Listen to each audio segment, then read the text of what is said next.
90.5.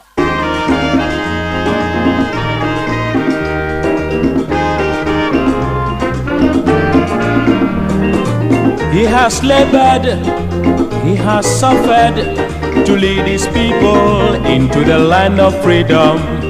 He is the Redeemer and the champion of liberty, of human equality. Let's salute him, fellow Ghanaians, the nation's founder, Sajifo Kwame Nkrumah. May God bless him, Ghana showboy, Africa's great son, Sajifo Dr. Nkrumah.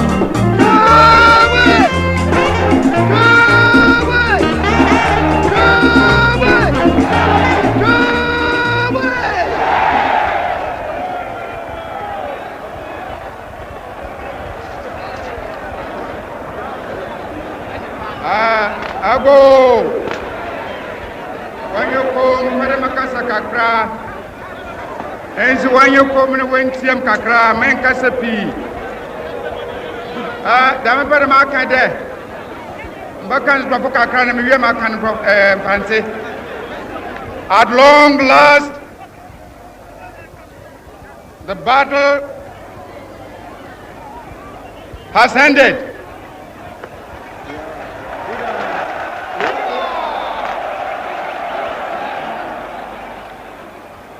And thus, Ghana, your beloved country, is free forever.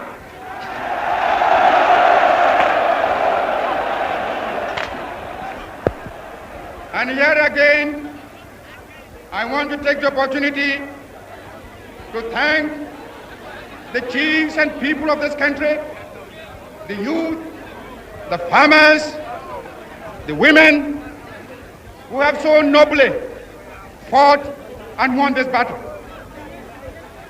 Also, I want to thank the valiant ex-servicemen who have so cooperated with me in this mighty task of freeing our country from foreign rule and imperialism. And as I pointed out at our party conference at Sorbonne, I made it quite clear that from now on I love Radio Gold 90.5. we must change our attitudes, our minds. We must realize that from now on we are no more a colonial but a free and independent people.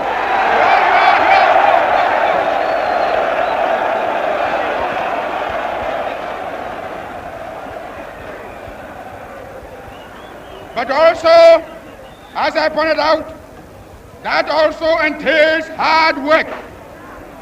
I am depending upon the millions of the country, the chiefs and people, to help me to reshape the destiny of this country. We are prepared to build it up and make it a nation that will be respected by every other nation in the world.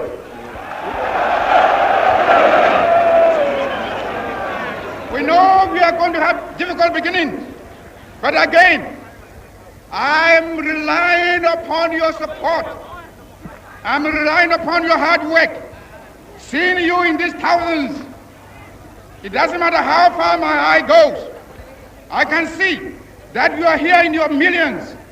And my last warning to you is that you ought to stand firm behind us so that we can prove to the world that when the African is given a chance, he can show to the world that he's somebody.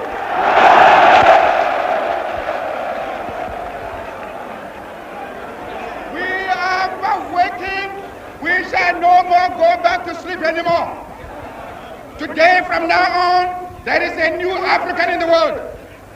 That new African is ready to fight his own battle and show that, after all, the black man is capable of managing his own affairs. We are going to demonstrate to the world, to the other nations, young as we are, that we are prepared to lay our own foundation. As I said in the assembly just a minute ago, I made it point that we are going to say that we create our own African personality and identity. It's the only way in which we can show the world that we are ready for our own battle. But today, may I call upon you all that at this great day, Let us all remember that nothing in the world can be done unless it has the purported support of God. We have done the battle, and we again rededicate ourselves not only in the struggle to emancipate other territories in Africa. Our independence is meaningless unless it is linked up with the total liberation of the African continent.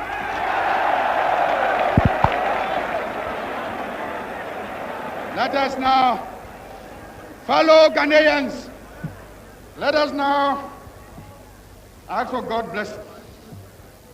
And for only 2 seconds, in your thousands and millions, I want to ask you to pause only for 1 minute and give thanks to Almighty God for having led us through obstacles, difficulties, imprisonment, hardship, and suffering to have brought us to the end of our struggle today.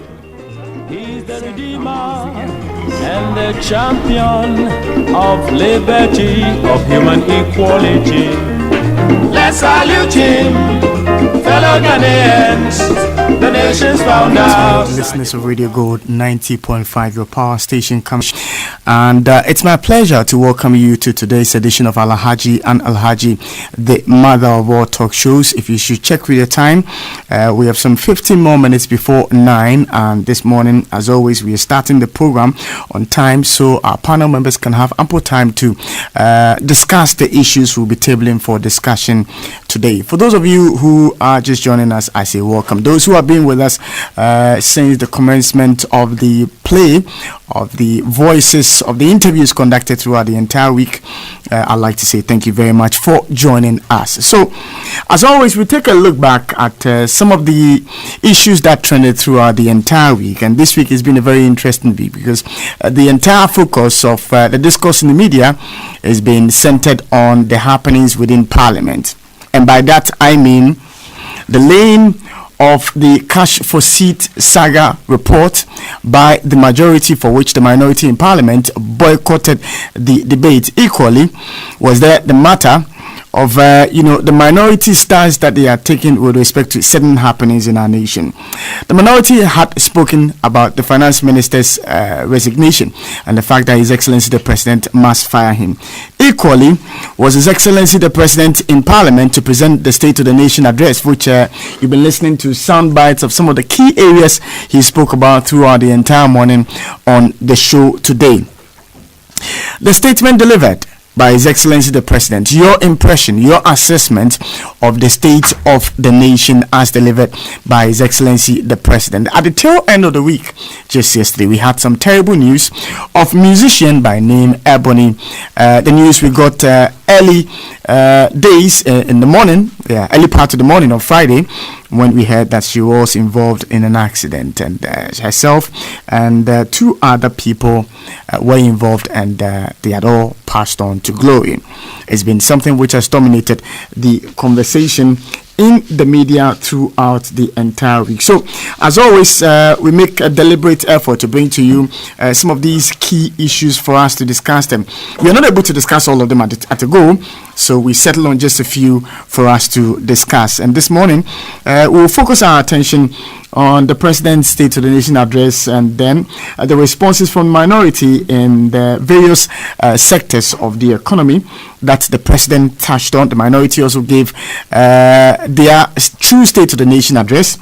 We would also stay on the final report of the Cash for Seats committee's investigations, the 2 sides of the report from both the majority and the minority, and matters arising. Those are, the issues we are tabling for discussion today on Alhaji and Alhaji, the mother of all talk shows. As always, we take you through the headlines of the newspapers we have this morning, and then we allow for your thoughts, your views, and your comments to be heard as well on the show. We are listening to live on many of our affiliates spread across the country, but you can go to our website www.radiogold905.com or go to the Google Play Store and search for Radio Gold 90.5. Install our application.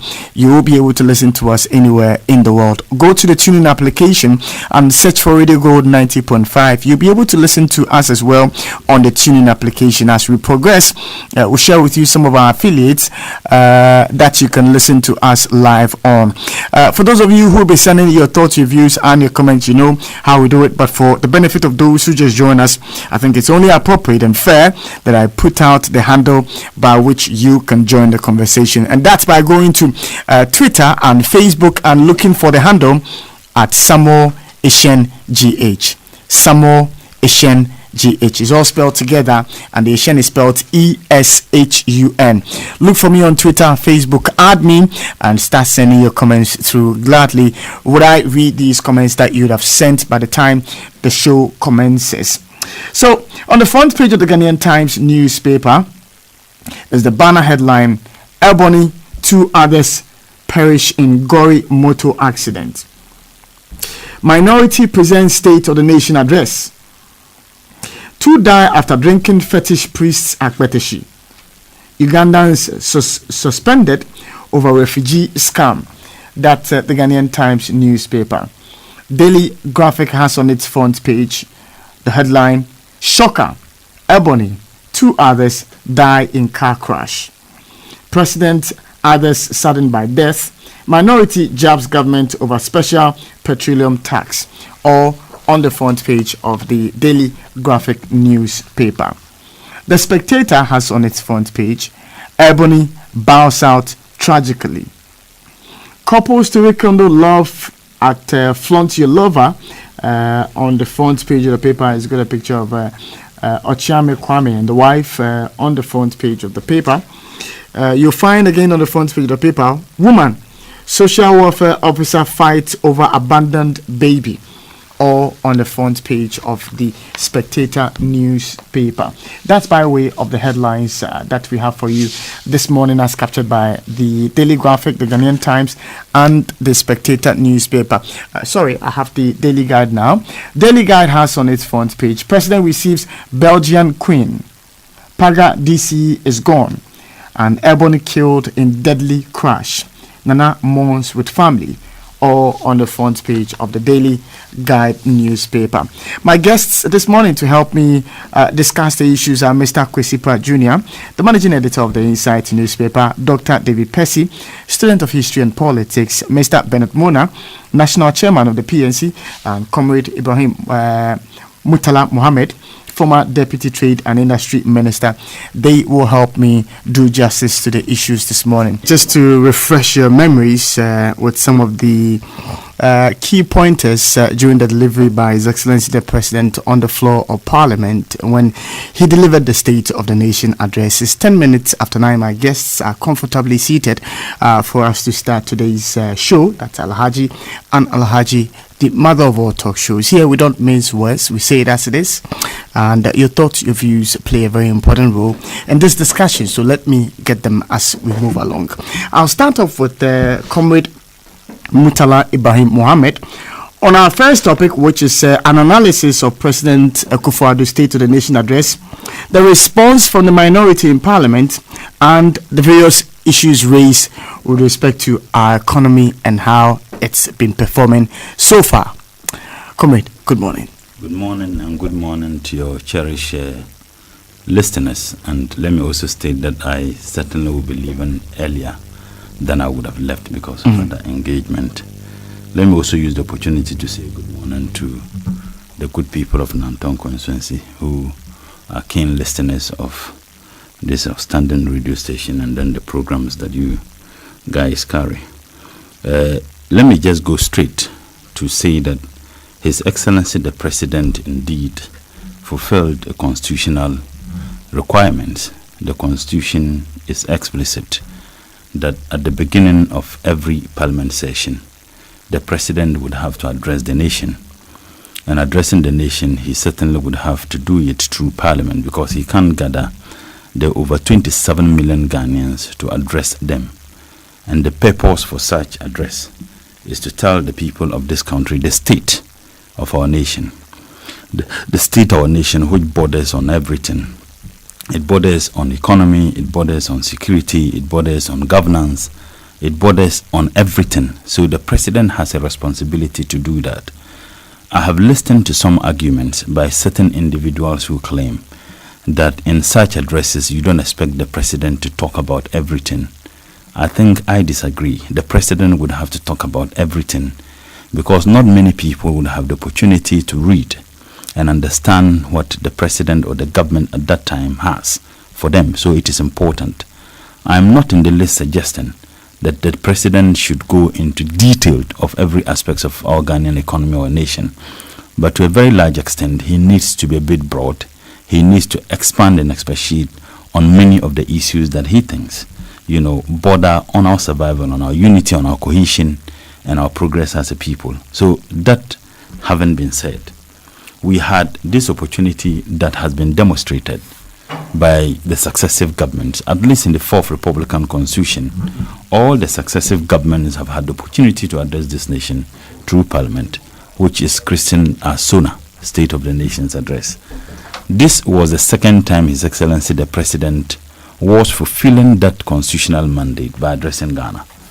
Unfortunately, the President, instead of him telling the people of this country the true state of our economy, he engaged to a very large extent praise singing. Praise singing because he singled out his ministers for praises. And for me, that was the highest level of mediocre in terms of governance. Now, if you have an opportunity to address the people of Ghana, then you come and praise the people that you have appointed just to justify the needless appointment of 110 ministers. I think many people, many discerning Ghanaians who listen to the president with profound amusement and disappointment, because I guess that is not what many Ghanaians would have expected the president to do. Leave the Ghanaian people to assess you, one, and assess your appointees. It is the responsibility of Ghanaian people to do so. So, Ishan, permit me to just highlight few of those praise singing that His Excellency the President engaged in instead of addressing the people of this country. And he started with the Vice President. And he said, I am glad to be able to report that the economic management team under the stellar leadership of the strong, brilliant economist, Vice President Mahmoud Bawumia, has risen to the challenge and the hard work is beginning to show positive results.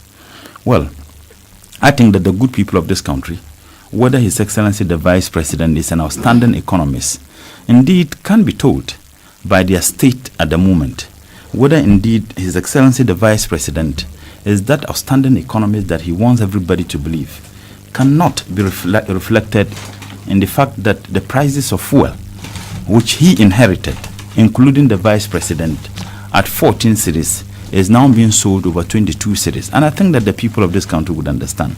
The people of this country would also understand that the same Vice President he is praising, who boasted that they have arrested the dollar and locked the dollar and gave the keys to the IGP for keeps. Unfortunately, the dollar is now a fugitive because it has broken jail. That same outstanding economist and the entire economic management team failed consistently to arrest a fugitive who is not out of Ghana, a fugitive who has broken jails, yes, yet within the confines, the borders of this country. As a matter of fact, that fugitive is found at Makwala every day. That fugitive is found at the ports every day. That fugitive is found at the business centers every day. And in fact, that fugitive is loitering around the Flagstaff House. The fugitive is found at the main entrance and in fact in the offices of the IGP. Yet this government, with all the strategies and security they haven't been able to arrest the fugitive. And when I talk of fugitive, I am talking about the dollar, which was arrested and which has broken jail. So that is one. Two, the good people of this country would also assess the economic management prowess of the Vice President based on their living conditions. The fact that fuel prices are increasing, the fact that utility bills are increasing, the fact that in fact people are now managing with either one meal or 2 meal, because the 3 square meals is something that completely is now alien to many Ghanaians. The fact that indeed fuel prices, which has occasioned trotro fares are escalating, taxi fares are escalating, spare parts dealers are complaining, even the very people who have contributed their money towards the MPP. And when I say this, I refer to Obusu Okan spare parts dealers who have made public pronouncement that they contributed money in supporting the MPP in opposition and supporting them into power. They themselves are complaining. Yet this same president will come, look into the faces of the already disillusioned, dejected, disenchanted 27 million Ghanaians and tell us without any respect that indeed my economic management team headed by my creme de la creme, the best economist in this world, the vice president, has salvaged your position. So I think that the people of this country, having listened to the president, would be able to do their own assessment. And that is why His Excellency the President should have allowed Ghanaians to do that, and that of the vice president. Now the president also went ahead to praise the Minister of Employment. And he said, Mr. Speaker, thanks to the diligence of the hard-working Minister for Employment and Labour Relations, Honorable Ignatius Bofuawa, MP for Sinyuane West, we have been able to transfer some 3.1 billion of Tier 2 pension funds into the custodial accounts of the pension schemes of the labor union, funds that have been outstanding for 6 years and about which the labor unions had been loudly complaining. Well, now I thought that in praising the Minister of Employment, the President was going to tell us we have been able to reduce the unemployment rate. The team and the thousands and millions of young people who indeed thronged the polling stations and voted the NPP into power with the disillusion or with the belief that the NPP was going to provide the needed jobs that they long yearned for, those people will be very angry. I am not in the least suggesting that fulfilling a mandate and paying the monies that was in arrears is not something that worth commending. But the point I'm making is that if you singled out a Minister of Employment for praises, when he has not produced a scintilla of jobs for the people of this country, you are only adding more insults to injury. Remember when he had the encounter with the media, the same thing he did. He started by talking about thousands of young people who have lined up for recruitment in the other security services, and those people were concerned to him. Yet he didn't provide any solution to that.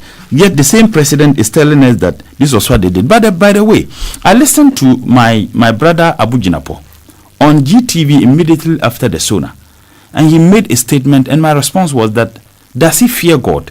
He said that there were a lot of the journalists asked him about recruitments, whether indeed the jobs they have created. And he said that they have recruited people into police and other security services, and said that under the NDC, not a single recruitment was done into those services.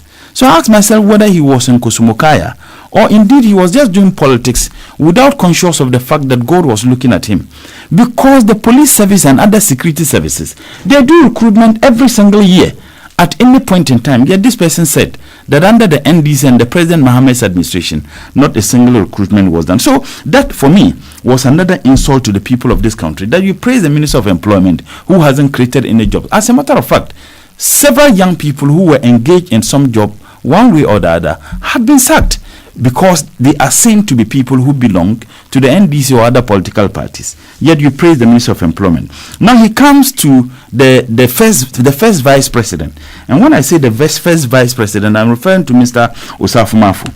By the way, when I sat here and I said that he had a building, an incomplete building, foundation level, which he never touched until they came to power, one Alhaji Ibrahim came and said that he owns the building and Mr. Osafu Mafu owns the land. And for me, that was an epical and outstanding response. And that for the people of this country and some section of journalists, it was enough. That case is dead. The man doesn't own any building.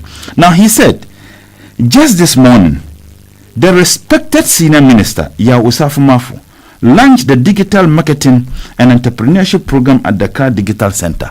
That word praises that His Excellency the President will reduce SONA, an opportunity that he has just once in a year to address the people of this country and tell us the true state of our economy. He's telling us a program that was launched by the senior minister because simply he wants to praise him. And on the issue of the Minister for Regional and Minister of Regional Reorganization, he said, this portends well,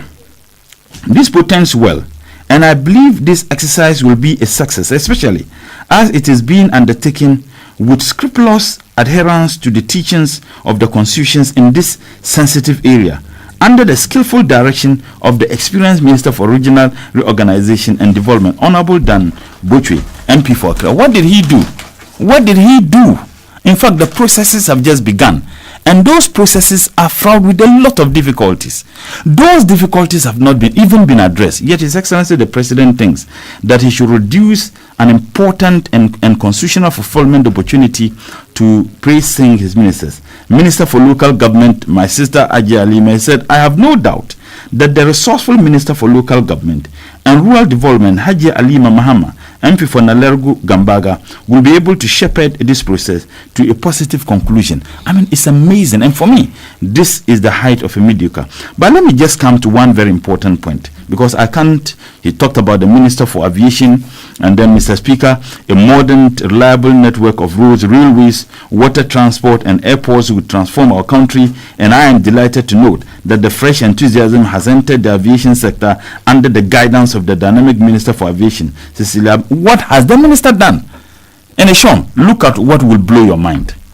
When it came to Esla Owusu, the Minister for Communication, the very minister who and the deputy took this country into buying a Google app at $2.5 million, a Google app, at the very time when the same minister told the people of this country the government of Ghana was going to be paying $400,000 every month, every year to Google. $400,000 to Google every year. Her deputy came out and said the government of Ghana was not going to pay anything. A minister and her deputy. At that same time, I remember I was on Joy with my senior brother Mustafa Hamid, Minister of Communication. He was online, and I pointed out to him that the minister said the government of Ghana was going to be paying $400,000 every year.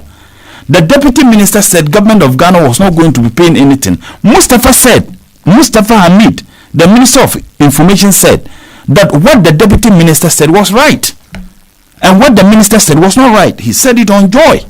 And I'm saying that this is the same minister who is being praised by a president, using an opportunity that he gets once a year. Instead of telling the people of this country what he has done, he used the opportunity to praise him. That same minister supervised 3.5 billion being paid for adverts of the same Google app. A Google app that we are told we didn't need to spend more than $100,000 or less in having. Yet the president praised this. And what will blow your mind? He said, the start of the digital address system, the introduction of paperless transactions at our ports, the rapid and continuing spread of broadband services, and all helping to formalize and modernize our economy, thanks to the creative leadership of the intrepid Minister for Communication. So it means that all these things are as a result of an outstanding leadership of Madam Esla Owusu. And I ask myself, God, when will you come down? Because if you have a president who would peddle such falsehood, absolute falsehood, the paperless thing, initially I thought they said it was the baby of Dr. Baumia. And I was particularly angry that His Excellency the President would disregard sincerity. He threw truth to the dogs and peddled in absolute falsehood. The paperless thing, and I've continuously challenged this government. Tell us one single thing you have done in it. As a matter of fact, you could not have had the paperless thing implemented without first and foremost passing two very important bills. International Trade Facilitation Bill and International Trade Commission Bill. Trade Commission Bill. All these two bills eluded this government, eluded the NPP administration in 8 years. I am particularly interested because I moved motions in Parliament for them to be passed. I was given the responsibility by my boss, the Minister of Trade at that time, to handle them. And we passed this. As a matter of fact, the West Blue we brought into this country, a woman who did very well in Nigeria, and for which reason we brought the woman to implement this trade facilitation, which they have christened as paperless. We didn't factor into it that we're going to increase import duties. We never factored into it. Now you came, you haven't done anything, and then you are taking praises for it. Initially they said it was the baby of the vice president. Today they are telling us that it was the baby of the Minister for Communication. And no other person is peddling this falsehood except His Excellency the President of the Republic of Ghana. I can go on and on and on. He praised the Minister of Education. For God's sake, he said the charismatic Minister for Education. At a time when the free SHS is indeed haphazardly implemented, for which reason we have compromised quality with just people going to. My understanding of access to education is not just quantity. My understanding as a trained teacher of access to education is most importantly quality and access. And the MPPs, in their scheme of things, when they say access, it means that the schools are available. Go. They should tell us what budget allocation has been made for capital expenditure entirely, which borders on the provision of infrastructure. And let's zero it even to the Ministry of Education. Now you have a Ministry of Education budget that is a little over 6 billion. Okay? Now you had presidency, government machinery, 2 billion.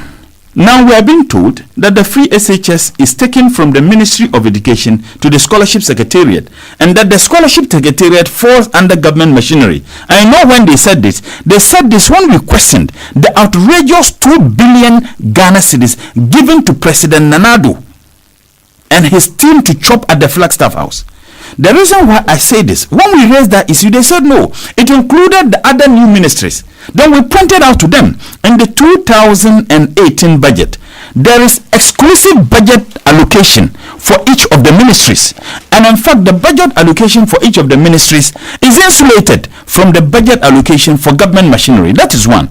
Now they then came in and said that no, because we have moved the Scholarship Secretariat. What I expect you, Sean, and other journalists to do, let's find out what then happens to the budget allocation meant for free SHS, which was about 1.2 billion in the Ministry of Education's budget.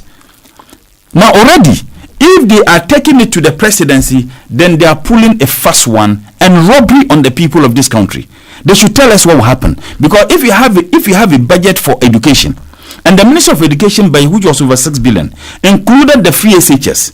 Now you are telling us that you are taking the free SHS to Scholarship Secretariat to justify why you have given 2 billion Ghana cedis to government machinery, to Nana Addo, President Nana Addo and his team. That yes, the reason why it is 2 billion because we have moved the free SHS from Ministry of Education to Scholarship Secretariat, and because Scholarship Secretariat falls under government machinery, so that justifies the 2 billion we have given to the office of the president. Then they should tell us what then happens to the budget that was meant for free education, captured in the Ministry of Education's budget. I think it's important we find out what they are going to do with that man. Yet he singled him out for praises. I mean, wait a minute. The same minister who came insulted everybody, insulted his predecessor, who has demonstrated nothing except absolute arrogance. He's my good friend. It's sad I have to make these statements about him. And again, he singled out the Minister of Health for praises. A Minister of Health under whose watch students are dying as a result of outbreak of diseases which we still do not know. And the responsibility of these two ministers, we don't even know the state. The president didn't see the need to extend his condolences to the bereaved family who lost their kids in the deaths of those schools. He didn't see. What I thought he would have done was that he would have said that, look, we regret the loss of lives of students in these schools. Now, that would have indeed been appeasing to Ghanaian people than praising two ministers whose negligence and irresponsibility led to those deaths. As a matter of fact, if you take the case in Kumasi, there was already deaths before. What did the Minister of Health and Education do? Nothing. And then we experienced that and subsequently experienced such in many other areas. Yet His Excellency the President thinks that praising these people was what was most important. But let me just come to the economy briefly. But before I come to the economy, it's important that we look at some of the issues that His Excellency the President raised. And I would just go back to the statement he made in the SONA 2017 when he had the opportunity to address the people of this country, what President Nana Addo said. And it is important that we get some of those things, because that put it into context, whether indeed he lived by the very things he said he was going to do in the 2017. And permit me, if you look at paragraph 5 of the 2017 State of the Nation's address, the President said, and I quote, "I would like to take this opportunity, Mr. Speaker, to express my sincere appreciation to my predecessor, President John Mahama for his leadership and his role in the transition. His conduct has been a credit, underlined. His conduct has been a credit to our nation. President Nana Addo. That is what. 1. Go to paragraph 8. He says, Mr. Speaker, I use this occasion to commend the Electoral Commission and its chairperson, Charlotte Osei, for the conduct of our recent elections, which has received domestic and international acclaim. Mr. President Nana Addo in Sona 2016. He said, the president indicated in the 2017 Sona that he was in a hurry. Now, I just want to take the two statements that he made. What has been the subsequent position of President Nana Addo against his own words of praises to these two individuals? He lambasted, lampooned, ramshackled President Mahama and peddled falsehood just to discredit him on the things that he did. Now, President Nana Addo is the brain behind the attack on the Electoral Commission chairperson and perhaps the other two chairpersons. And this is no secret. Everything against Charlotte Osei and the Electoral Commission is being cooked, is being boiled, and indeed garnished at the Flagstaff House. And this president cannot feign innocence about it. Now, when he told us in 2017 he was in a hurry, I thought we should have known. He was in a hurry to destroy this country. He was in a hurry to rob this country because the blatant robbery and thievery is palpable for anybody to see. But let me just look at some of the figures he put. I won't bore you. He himself described those figures as boring figures, and I wouldn't want to engage in those boring figures. The president reported that in the budget, that the budget deficit in 2016 was 9.3%. This was what President Nana Addo reported, that 9.3%. Take this figure, compare it with the needless press conferences that Dr. Bawumia was holding and the figure he was quoting in regards to budget deficit. You would realize that Dr. Bawumia and the NPP in opposition were peddling this falsehood that the budget deficit was about 9.3%. You remember? So the president is just rehashing the things President Nana Addo says. And I'll tell you why. Now, how can the president make such a statement that the budget deficit was 9.3%? Yet his Minister of Finance, who came to Parliament in 2017, and check in page 160 of the 2017 budget, the financial statement, the Minister of Finance reported 8.7%. So who is telling us the truth? If you come as a president and say it's 9.3, and the Minister of Finance comes and says it's 8.7, so who is telling the people of this country the truth? Because the Minister of Finance could not present something that is untruthful in Parliament. Where they even have fear to say the truth, they would exclude it. They don't even talk about it. So that is the contradiction. Again, the economy, the president also stated in the Sona he had in 2017 and the subsequent encounter he had with the media, the president reported that the economy indeed grew under the NDC. He said 3.6, which was a palpable falsehood. The facts are there for anybody to see. And I thought that the president would have learnt and realized that, look, such information are not hidden anywhere. He reported same. Now, this same president said that the economy grew under him by 7.9. What he failed to tell us is that that 7.9 included oil. Now, if we take oil under the NPP in 2017, the contribution of oil to the economy was 3.1. Okay, Sean. So subtract the 3.1 from the 7.9. We are going to get 4.8%. That is the rate at which the economy grew. And it is understandable because if we take away oil, the 3.1, what it means is that the economy under the MPP in 2017 grew by 4.8. Juxtapose that with what the NDC bequeathed to the MPP. In 2016, with oil, the economy grew by 6.8. Now, without oil, the economy under President Mahama, the NDC, grew by 5.3. So how can you compare 4.8 as a better economic management to 5.3 economic growth, and you claim that the 5.3 economic growth is less important as compared to the 4.8 economic growth? And that is what President Nana Addo demonstrated to the people of this country. One other very important, he said, the president stated that he inherited arrears of 7 billion. That's what the president reported. The last owner he did that, the media encounter he did that, 7 billion. The Minister of Finance comes to Parliament and reported 5 billion. So who is telling us the truth? The president reports this, the Minister of Finance reports another figure. There is a gap. The gap between 7 billion and 5 billion is significant. So you cannot even describe this as typo. So it was a complete deceit. Or perhaps because they didn't have the opportunity to plagiarize such a speech. That is the reason why they had to state these contradictions. Now you have another figure. Even in the media encounter, the president, remember the media encounter he said 8 billion and said that they have been able to pay 5 billion. So if you pay 5 billion out of 8 billion, how much is going to left? Is it not 3 billion? Then the president said, oh, it's 8 billion. We paid 5 billion and he's left with 7 billion. Even if an understanding of simple addition and subtraction was a challenge. I don't think that the president could not identify could not tell us the difference in if you take 5 out of 8, what was going to be left. But clearly, he was subsumed and consumed with peddling falsehood, because that is what he thinks the people of this country will buy. Now, you look at the public debt stock under the NDC. What the president did was another disingenuous thing. And for me, that is why I just realized that he had an opportunity to tell the people of this country the truth. He put that one somewhere and peddled complete propaganda. And for me, that is embarrassing, that is shameful, that many people would not have this opportunity that you have had, and you should have used the opportunity as ascribed in the Constitution. Tell the people of this country the true state of the economy. Now, he said that the public debt stock, he reported 36% under the NDC in 2016. Let me give him the specific figures.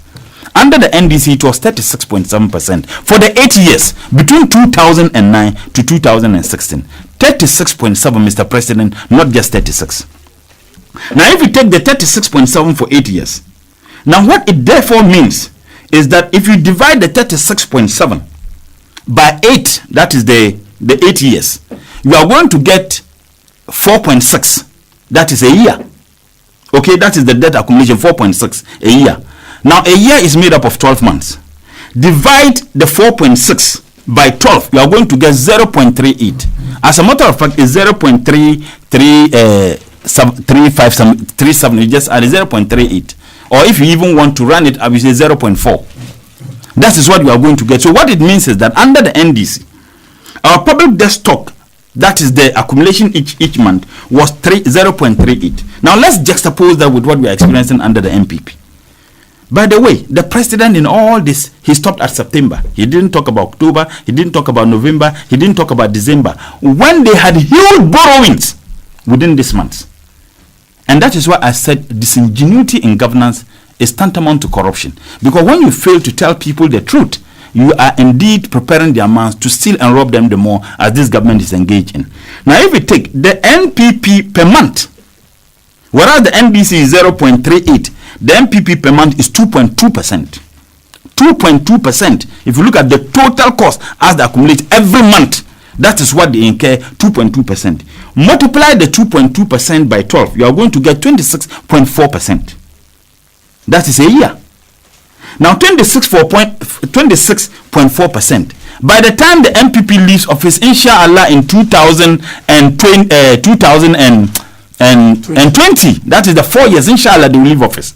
By the time they leave office, do you know how much it's going to be? Multiply the 26.4 times 4 years. That will give you 105.6. Now, if you want to compare it with the 8 years of the NDC, which is 36.7, you just need to multiply 105.6, which is the 4 years, times 2. And that will give you 211.2. Yet, this same man wants us to believe that they manage the economy of this country better than the NDC did. And that is why I'm saying it doesn't matter the figures that you provided. What was bizarre, in my opinion, had to do with the reference to the Eastern Corridor routes. Listen to the president. That yes, the Eastern Corridor routes, at the time when cocoa prices were falling, the president was awarding sections of the Eastern Corridor to contractors, and which was about almost 100 kilometers. That it doesn't come to him as a surprise that the cocoa board has indeed stopped those contracts. That is not true, Mr. President. The Cocoa Board stopped those road contracts because they are in Volta region. That is a fact. Now the president goes further to say, but we will look for resources, we will find the resources to do that. From where? As a matter of fact, the reason why Cocoa Board awarded those contracts to contract because those places fall under the cocoa production. And that is one thing many people don't understand. That we have 6 regions that produce cocoa in Ghana, including the Volta region. Including the Volta region. And as a matter of fact, the Cocoa Board is not only limited to cocoa. Shea nuts are also part of the Cocoa Board. Now, how can you have any justification in cancelling those road contracts and stand around and tell us that no, but we'll find the money somewhere? In any case, Cocoa Board went for syndicated loans, $1.8 billion. And the syndicated loans, part of it was supposed to be used for those road construction. And you remember, when we came out and said, the government came out and said the Cocoa Board had awarded contracts beyond the budgetary allocation. And I said, these guys are just dumb. You had a total road construction, some of them span about 5 years. And the total cost of all was about 6 billion plus. Now what you do is that some of them will finish in a year, some in 2 years, in 3 years, in 4 years, in 5 years. So Cocoa Board then said, okay, the total cost is this. But we are raising this budget this year. Every year would have to take a particular budget to finance those constructions. We had a budget of 1.6 billion, and then the MPP went to town, including the president, and said that no, you have indeed awarded contract beyond your budgetary allocation. Can you believe this? Because the contracts that the budget we had was 1.6, and the total contract sum was about 6 billion. The budget, we awarded contracts more than the budget meant for it. They simply didn't understand that the 1.6 billion was just meant for 1 year, and that every year there will be a budgetary allocation to finance those constructions, because some of them will take 5 years.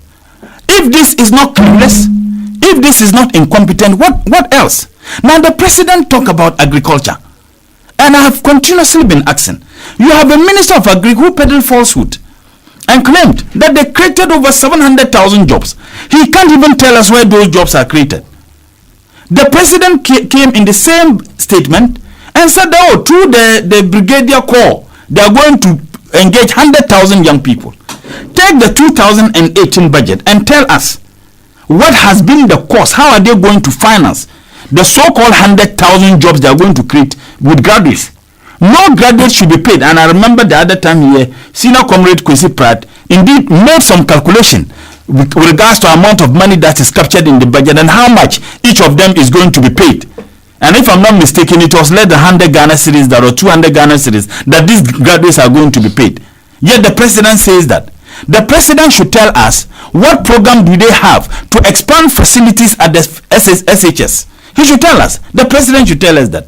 Now, the president had indicated that there has been an increase in about 900,000 more students would go to senior high. When he had the opportunity to appear before the Africa Conference on Education somewhere in Dakar, he said that for the past 5 years, over 100,000 students do not gain access to senior high because of money. That was an absolute lie. Where was the president getting the figures? And I want to know, in which bar did he cook those figures? Because a president must not be cooking figures in chop bars. Now, if he claims that figures don't lie, yes, these are the figures that we are also testifying and challenging, that tell us where you got the source. That for the past 5 years until your government came, that every year over 100,000 students do not gain access to senior high because they can't pay. And this was a statement His Excellency the President made to the entire global community. And the platform he chose to peddle that falsehood, for me, is appallingly bizarre. Another issue that the president talked about, we had police officers on the issue of security. Sean, I will just wrap up now. All right. 4 police officers being killed in 1 month. 1 month, 4 police officers. There is chaos and anarchy in this country. The very people who are clothed with the constitutional power, the resources, the protection to protect our lives, the police themselves are crying for their lives to be protected. You have an opportunity. You didn't even see the need to express your condolences to the bereaved family, to the gallant police officers who were killed on duty. You didn't see the need. Instead, you said you are going to retool the police. You are going to provide them with a helicopter. That is not what the police need. The police need those retooling. They need the helicopter. They need the equipment. But what is more important is the political will. Stop interfering in the discharge of their duties. You had a police officer, that's the one who is in charge of their communication, who said that there have been political interference. You have a CID boss who is caught on tape trying to cover up crime. And the only thing you do, you slap the faces of the 27 million Ghanaians by promoting the woman. When the police themselves said that the issue was under investigation, and what it means is that the lady herself was a subject for investigation, yet you promote the woman and make her the head of CID. So who investigates who? Yet this same president is telling us that the problem of the police service is the helicopter. Yes, helicopter is good. Yes, retooling is good. That is the responsibility of every government. Do that. But what the police need most is the political will. That when you have terror groups, Delta Force, Invisible Forces, Border Bulldogs, mention them, who are defined by the AU Convention on Combating Terrorism. Okay?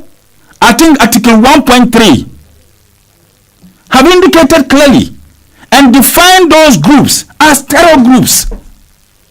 As terror groups. Yet you can't do that. The president also came and said that there is no hiding place for criminals in my government. When you are hiding criminals in your clothes, because how can they brutalize a police officer, Nanka Bruce, at the Flagstaff House? Mr. President, if you are listening, we will believe in that statement if you bring out those criminals hiding in the Flagstaff House first. Because Nanka Bruce was beaten to pulp at the seat of government. The government was not interested in looking for those who did that. They were interested in the gentleman or the lady who took the video footage. Now, until you bring out those criminals hiding in the Flagstaff House, you know where they are. You know those who beat Nanka Bruce. You think we'll take you serious? Yet you come out, you can't be hiding criminals in your clothes and tell us that, hey, our criminals have no place to hide in my government. Bring out those criminals first. Look, the only thing the president said, which I think that ought to be commended, was on the Galamsey. And frankly speaking, I won't be hypocritical. We'll commend the president. Now, you know one interesting thing. I mean, what shocked me the most was on the Iglo thing. She singled out the Minister for Justice and Attorney General and praised the woman for our victory in the Iglo case. Can you imagine?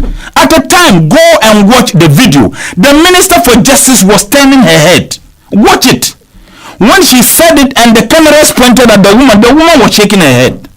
Because the woman could not believe that the president will do that. The woman herself, after the ruling, acknowledged the thing President Muhammad government did and the previous, the former Minister for Justice and Attorney General.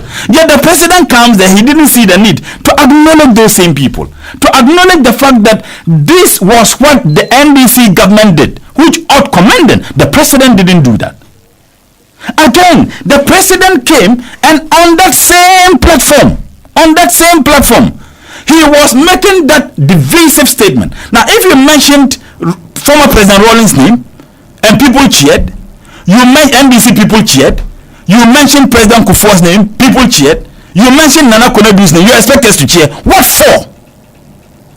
She's not a member of our party. She has her political party. And I would have been very angry if the minority has cheered. Why should we? This is a woman who is in political bed with you and who thinks that everything must be done in your favor. Then you turn around and say that the NDC are not even cheering their founder. Nana Konedu is not the founder of the NDC. No. She has never been. So why should we cheer? Why should the minority do that? And the president, instead of focusing on what you came there to do, he turned around and once again demonstrated the divisiveness that he's been known for. But Sean, you know one interesting thing? They warn us. They warn us in this country. And those who warn us were no less a person than people who knew him too well. Mr. Kofi Komsen said he could not sleep to see Nana Addo as the president of Ghana. Now they rebranded him, appeared as someone who is very peaceful. yet we voted him. I mean, do you need rocket science to tell you that we live in a state of fear and chaos and anarchy? Now he turns around and says that all the allegations against his appointees have been investigated. Which allegation? Can the president, they have been investigated by independent bodies. Which independent body investigated the TV at Boss? Which independent body? At the very time the Minister for Energy peddled those falsehoods and said that the BNI had investigated the man and cleared him, he ironically said he was setting up a committee to investigate the man, including the BNI. Has the president and the incompetent MPP communicators responded to what Manasseh wrote about the president and his involvement in this TV at Boston?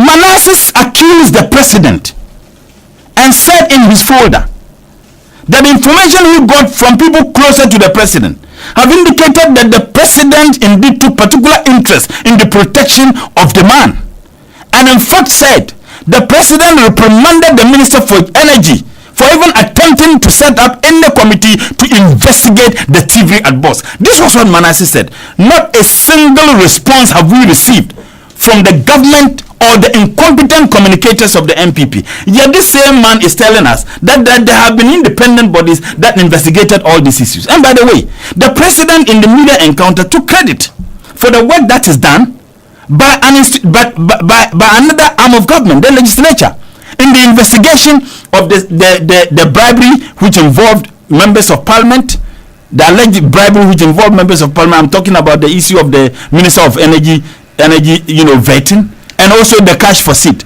And like you and I were discussing, maybe that is the place we have made a mistake as minority, because we knew that going ahead to have this investigation done by parliament, the so-called bipartisan investigation, and knowing the character of these people, they will disregard everything and clear them. The president has now become a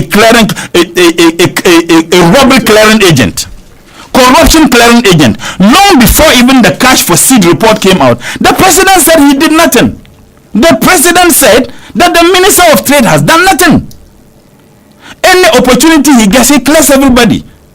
So he's a corruption clearing agent. Now you come about and tell us, let's sing because you have set up an independent prosecutor.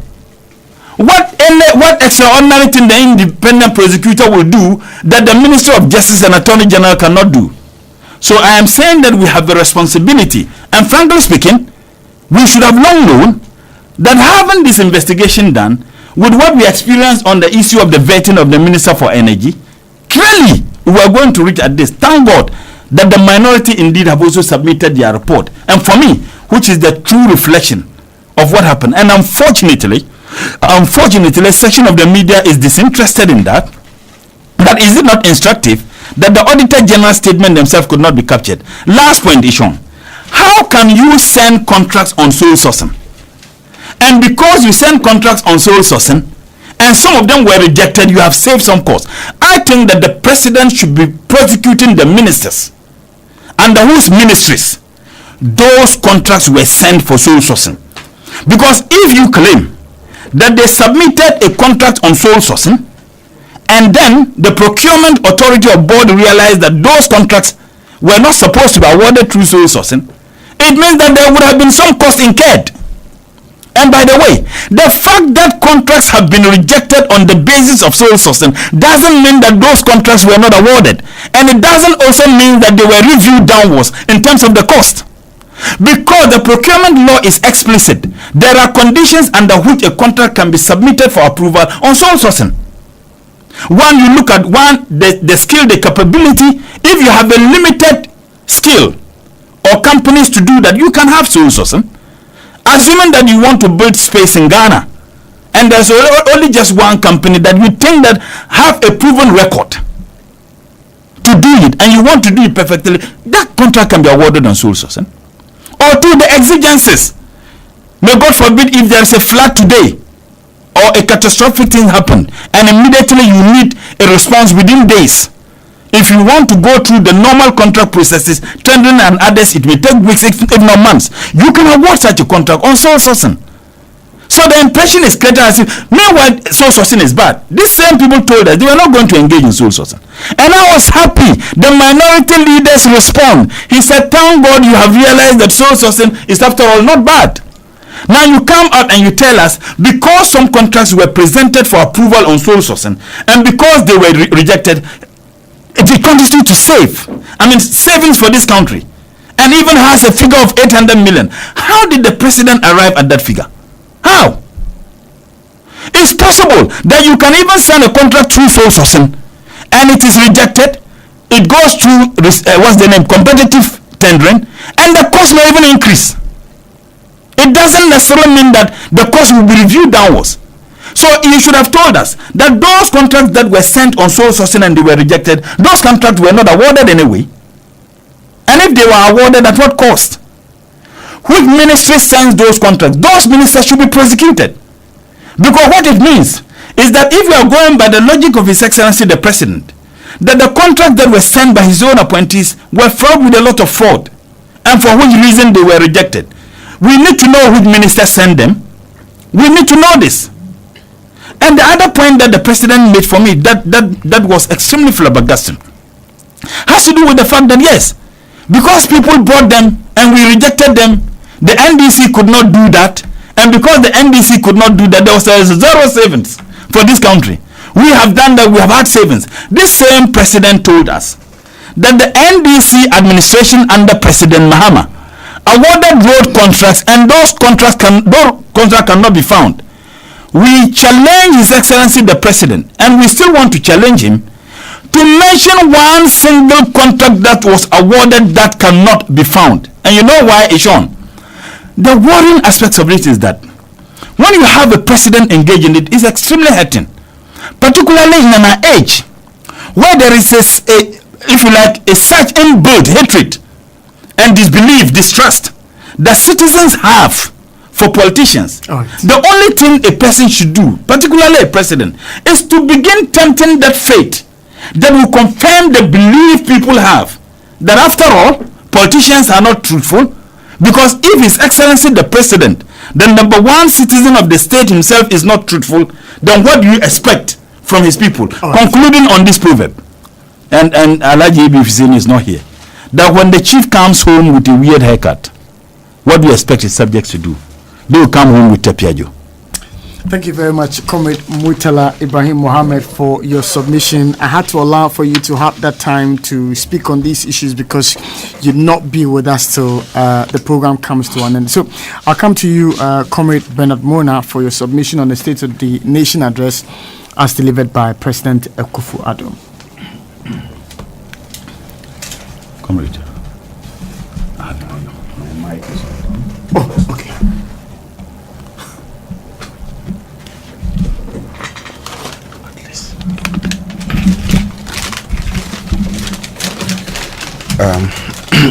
Thank you, Eshan. Permit me just a minute to express my sadness at the death of this young budding musician whom we are told perished in an accident. We will discuss the details later, but I just thought that there is becoming one too many, that we are losing people of the industry who appear to have their own style. I talk about Owusu-Ansah, I talk about Teribum Chaka, Susie Williams, and now this young lady called Ebony. It appears that they have their own style, and I'm beginning to get worried that our investigations are just limited to the fact that these occurrences are accidents and we don't probe further. Yet when you go to other jurisdictions, when people of this caliber find themselves in accidents, they will do everything to get to the bottom of it. And I'm sure that you recall the late Princess Diana, that investigations have been on, and now some revelations are coming. It will be important that we just don't take it that because our roads are not in the best of shape, That is how come these accidents and loss of lives are occasioning. We should go beyond that, and our security agencies should go further to ensure they do proper investigations to unravel the mystery surrounding these kind of deaths. I hold the belief that when your time is up, it's up. It cannot be extended and it cannot be subtracted. I also want to condemn the tumbling and summer-tumbling of some so-called clergy and men of God who are jumping over each other's neck in order to claim that they made first prophecy of her demise. It is strange that people want to be showing their spiritual powers, that we saw it coming and you don't have the spiritual capacity to stop it. When these prophecies are made and people are running upon each other to accept or to take credit for it, let the security agencies investigate them too, because it's possible they may have a natural tendency to ensure that their prophecies manifest. I wish the family strength and may her soul find rest. I was out of Accra. I actually got back this dawn to participate in a number of activities. I listened to the State of the Nation's address in dispatches, and I've read matters that have arisen. First, I need to establish the case that it is not anything new. For those of us whose political appreciation started in the Fourth Republic, it is obvious that year after year from 1993, we have had presidents appear before Parliament to give the State of the Nation address. Our expectations have always been that they will report on what they have done, what they accomplished in the previous year, what they have not been able to accomplish, and possibly why they have not been able to accomplish those, and now to make some forecasts or projections into the year in question. So on that basis, one would have been expecting that the State of the Nation as delivered by President Nana Akufo-Addo would have been giving us, first and foremost, what he promised to do, what percentage of that he did or completed, what percentage was uncompleted, reasons for which they were uncompleted or for the deviations. And now to step on that to say we are continuing on the uncompleted agenda, and in continuing the uncompleted agenda we are adding new agenda or items on the agenda to it. I did not see that. I also noticed that last year, when the president had the occasion to address the nation through our parliament, I think one of the topmost issue of concern to the president was about the way his party, his own party members, have taken the law into their hands and were more or less devastating almost everybody and making insecurity in the country a big issue. He cautioned that such will not be tolerated and requested of the Inspector General of Police and the security agencies to deal ruthlessly with any member of his party or any other person that was engaged in such violent lawlessness. On the State of the Nation this year, I would have thought that President Nana Akufo-Addo will be telling the people of Ghana to what extent his call has seen some practical implementation. Where I sit, and for the fact that I just came back from the Upper West region, it is obvious that insecurity is on the high. Not only the attacks, the direct attacks, but it's very difficult to move in the Upper West region after 6 in the evening. You cannot move, for instance, from Somatigu to Kaleu, which is just about 5 kilometers, without being attacked. And particularly on market days, the so-called war market days. So It's what is it that the security, they know the days that people are being attacked and they are not able to take steps to curb it. And in the State of the Nation address, I did not see explicit instructions to the Inspector General of Police to contain the high level of insecurity and so-called attacks on our highways. If you are moving from anywhere to the Upper West region, be it from the northern region or from any part of Ghana, as soon as you get to Sola in the evening, you will be lucky to stay between Mona and Nyoli. You are lucky if you stay there for 2 hours, because you have to be stopped and series of vehicles have to line up before an escort team will have to lead you all the way to Nyoli. And then from there, another team will lead you all the way into near the WA campus of the UDS. And then you can enter town. Because just that small stretch of about 45 minutes drive, you have to stay there sometimes about 3 hours. You risk going, as they will tell you, and we are not able to get to the bottom of this matter, and we have to allow our security persons to be involved in this. So in the opening of the State of the Nation address, as he did last year, I expected Mr. President to attend to this particular disturbing story, particularly so that he has had the duty to suspend the Upper West Regional Minister upon cases of attacks, particularly on the regional coordinator of the National Disaster Management Organization in the Upper West region. And we are told that there was a similar attack also on the MCE's personal residence. And these things are seen to be escalating. And I'm sure that there are many others that are going on, including the recent attacks at the Kwabinya police station, where people had to go in, kill security police persons, and free people who are in incarceration at the cells. These matters should be of concern to all of us. And when Mr. President decided that in the State of the Nation address, these matters will not be said expertly, then something might have gone amiss. I need to appreciate the fact that in the State of the Nation's address, the President started talking about some positives, including the fact that he made certain promises and he is beginning to actualize those promises. Indeed, he spoke about the one district, one factory. He spoke about the one village, one dam. He spoke about free SHS.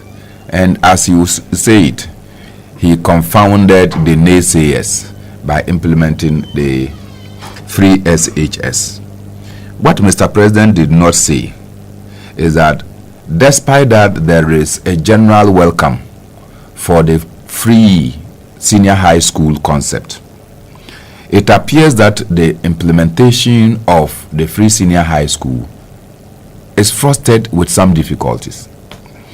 It's also obvious that as we sit now, there is no clear-cut funding arrangement that has been made to ensure the sustenance of the free senior high school concept. It is also true that Mr. President promised free senior high school and not first year senior high school as is being implemented. And the senior high school is of 3 years as we speak. You have the first year, second year, and third year. Currently being implemented, even in its haphazard form, is that of only the first year. Mr. President, in the State of the Nation address, is not telling us how the second year, who were not part of the initial start, will be captured as we move forward. So those who are in second year and third year now are not enjoying the free senior high school. And that is a challenge that Mr. President, possibly in touting that he has implemented this policy, despite the difficulties that we are facing, despite that only 20% of funding that was required for the first term was paid.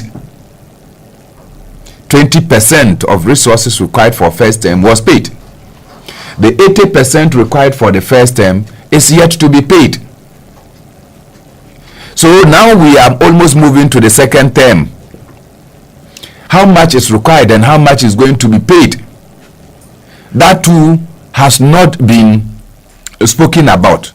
So the inability of Mr. President to tell us that they've been able to secure a secured funding source to implement the free senior high school is a minus on the state of the nation that he has indicated.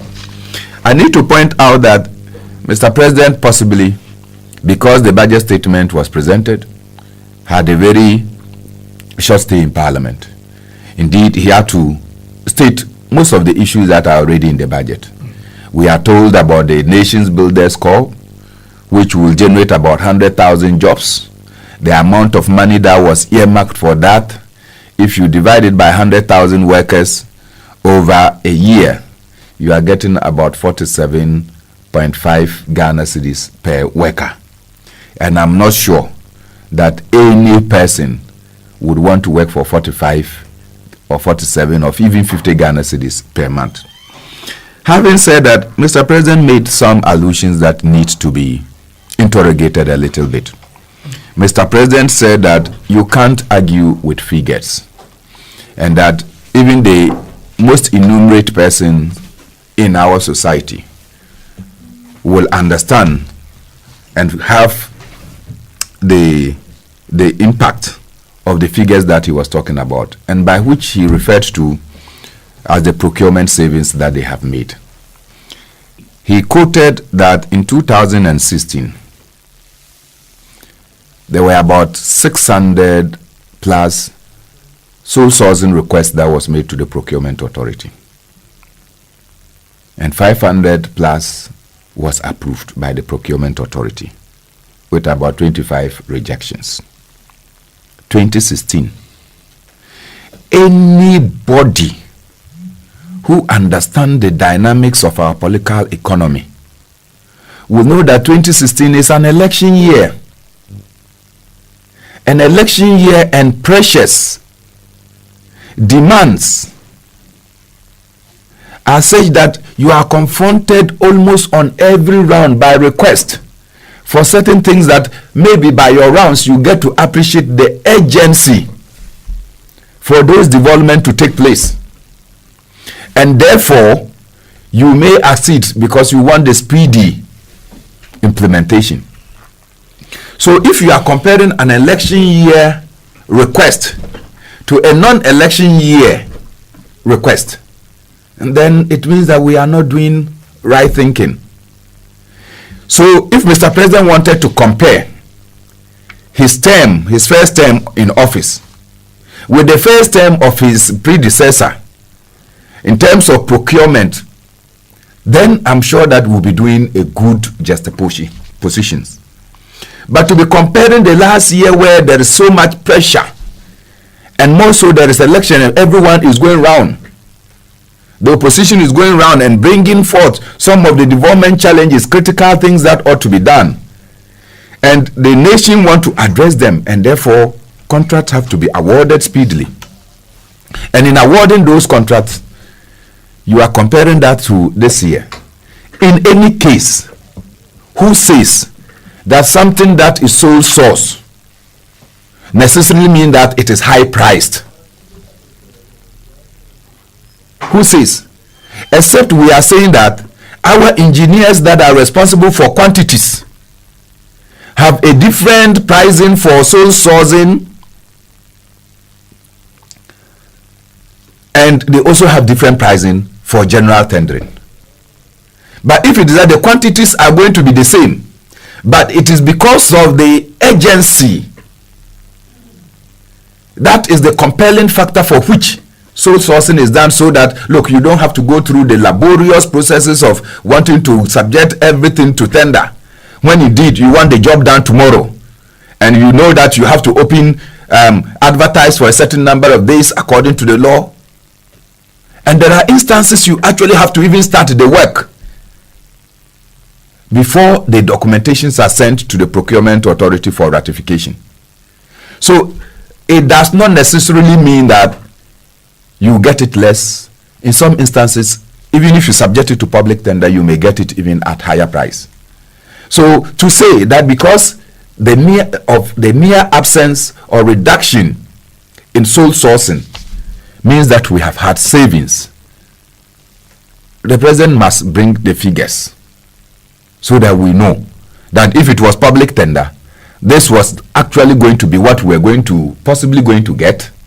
But because it is sole sourced, that is why we are getting this particular figure, so that we can begin to extract the differences to be able to say that indeed there was some savings to the tune that the president stated in the State of the Nation address.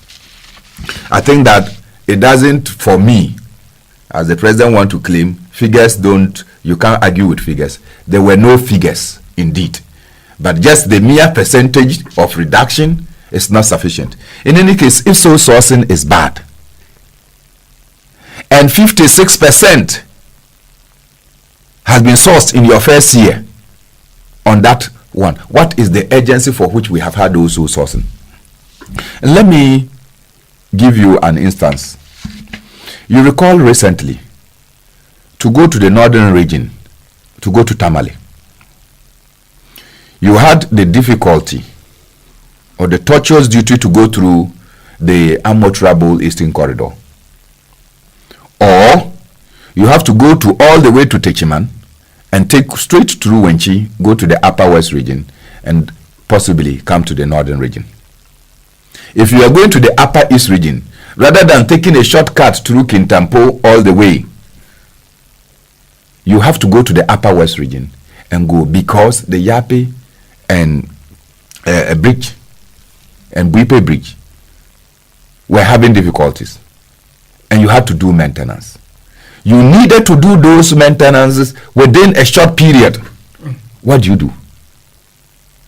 Was the contractor sole sourced, or they open to tender?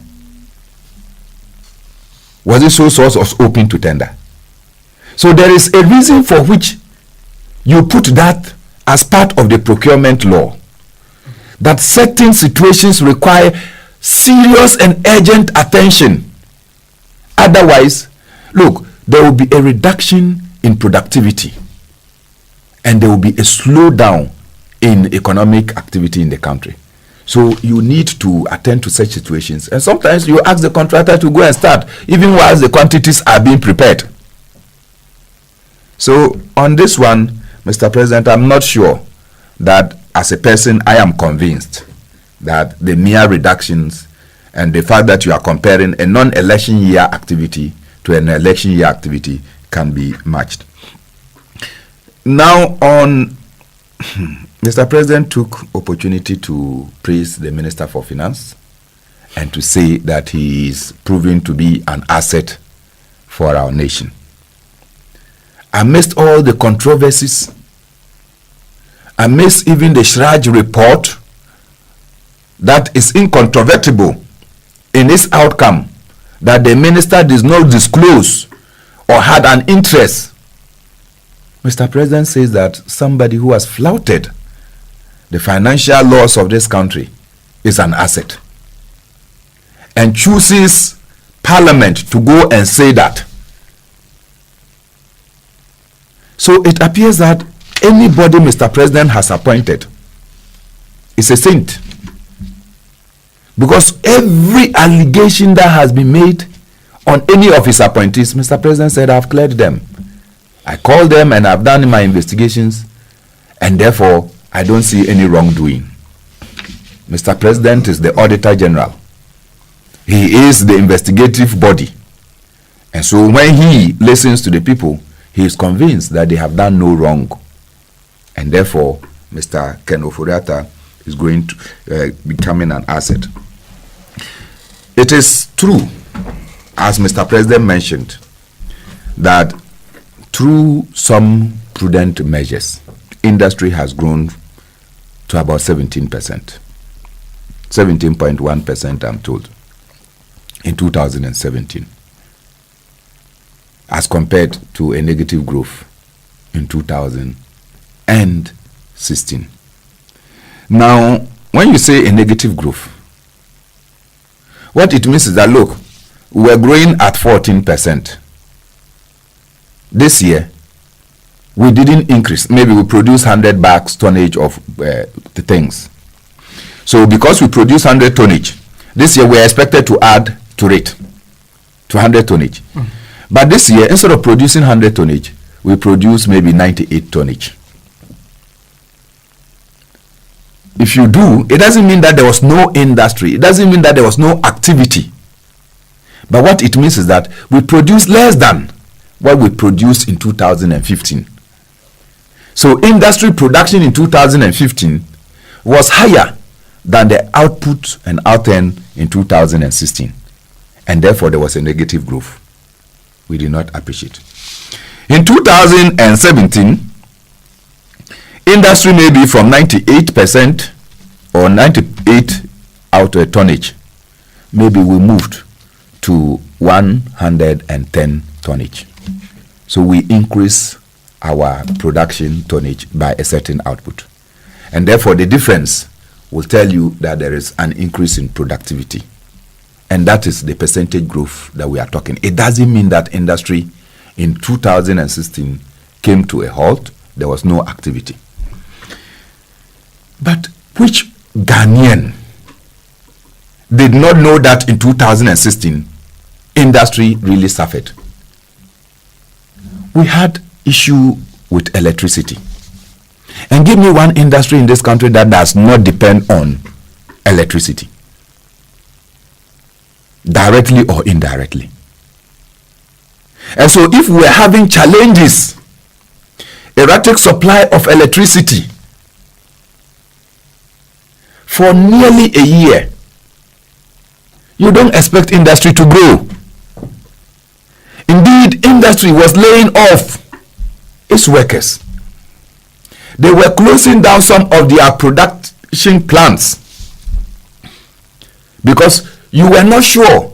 And some industries, look, if you have electricity today and tomorrow you don't have electricity today, you needed maybe a 48-hour continuous supply of electricity in order to produce maybe an output. Now you were not sure whether you get it. What do? If you start, there may be some decay or some deterioration along the line. So those industries preferred not to function or to operate in 2016. That led to our nation into procuring all manner of emergency power plants. The Car Power Plant, the Ameri deal, and many others, in order that we are able to supply the energy required to support industry. So by the close of 2016, I am sure every Ghanaian will agree that we were able to contain the energy deficit in this country, because we did not experience the power fluctuations that was going on. So naturally, this sector growth is not because of anything extraordinary that Mr. President brought on board, but the fact that we now have constant and stabilized electricity in our system, industry is bound to grow. There is no one more factory that we have added, because the one district, one factory project that we went and launched, I'm told the place is growing wheat and that you can find antelopes there. And so we have not added one factory to the stock of industries that are in town. All that we have done is that because we're lacking in terms of energy, and because by the close of 2016 we have stabilized and now we have some constant supply of energy, these industries that were closing down have started to produce.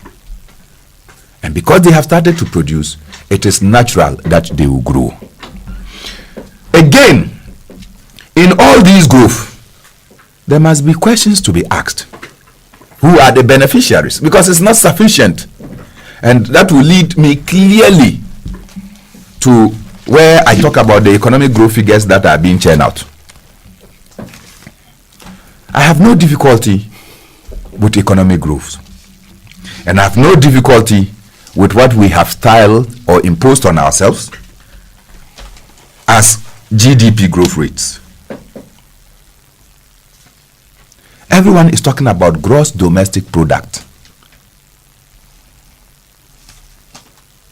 Nobody is talking about the net.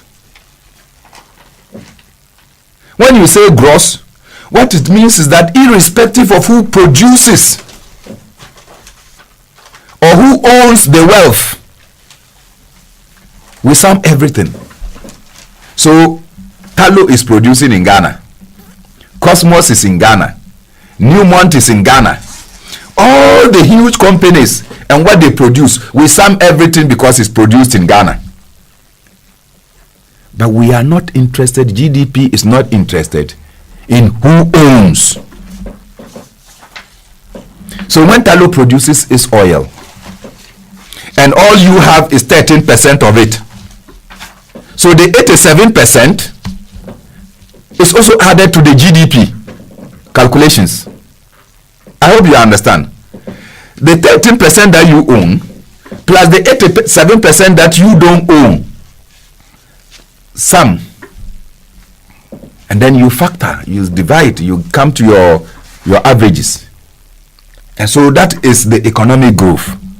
In actual fact, we own nothing.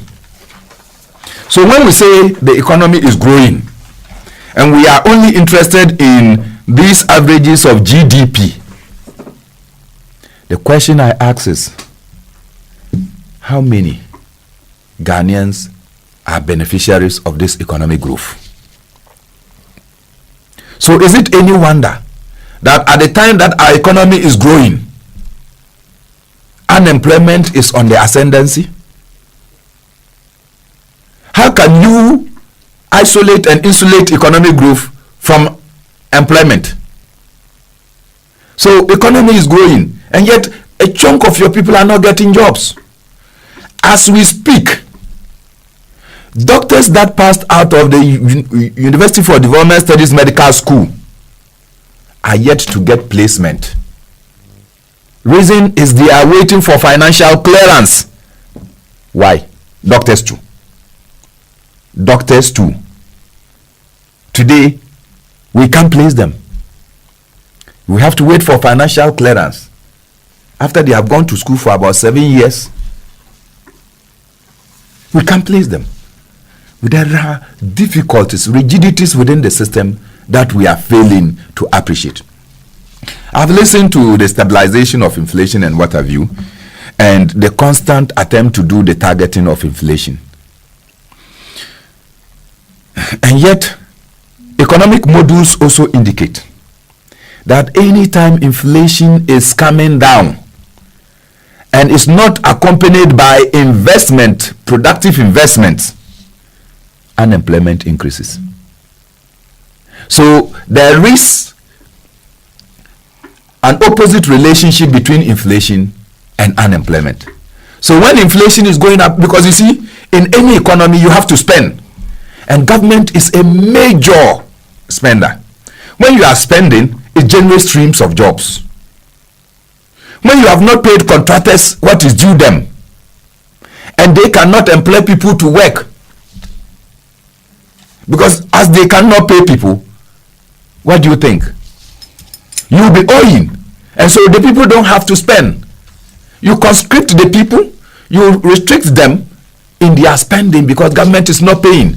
And the reason why government is not paying is largely because they want to keep with the IMF and World Bank specifications that, look, we want you to achieve a certain inflation figures. So government holds back deliberately and not paying our contractors. Some of them are committing suicide. Some of them, their assets are being taken away because they owe banks. And the banks will not say, because you have not been paid by the government, we will not come for our money when it is due. So whatever you might have put down as collateral, the bank starts chasing it. And these contractors, even by the time they get their money to pay, their debtors, you realize that they have to go and borrow in order to come and sort themselves out. So these are some of the challenges that we face. And so I think that it is important that as we are looking at this growth, we should look at who benefits from the growth.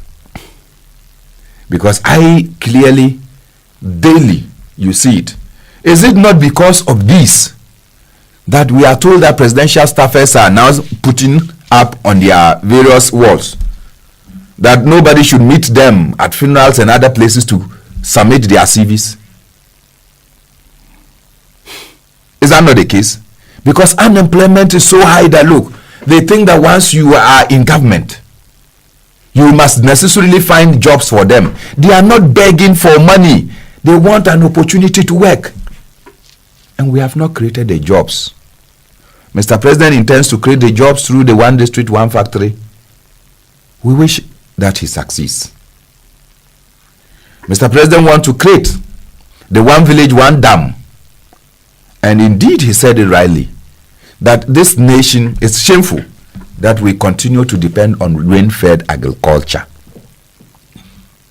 Mr. President, maybe the Ministry of Agric has not advised you clearly. There are places with dams, but the dams are not being used for dry season farming. Is there any reason for that? So, we must address these difficulties. Why some dams exist, and yet we are not getting the maximum, the benefit from it.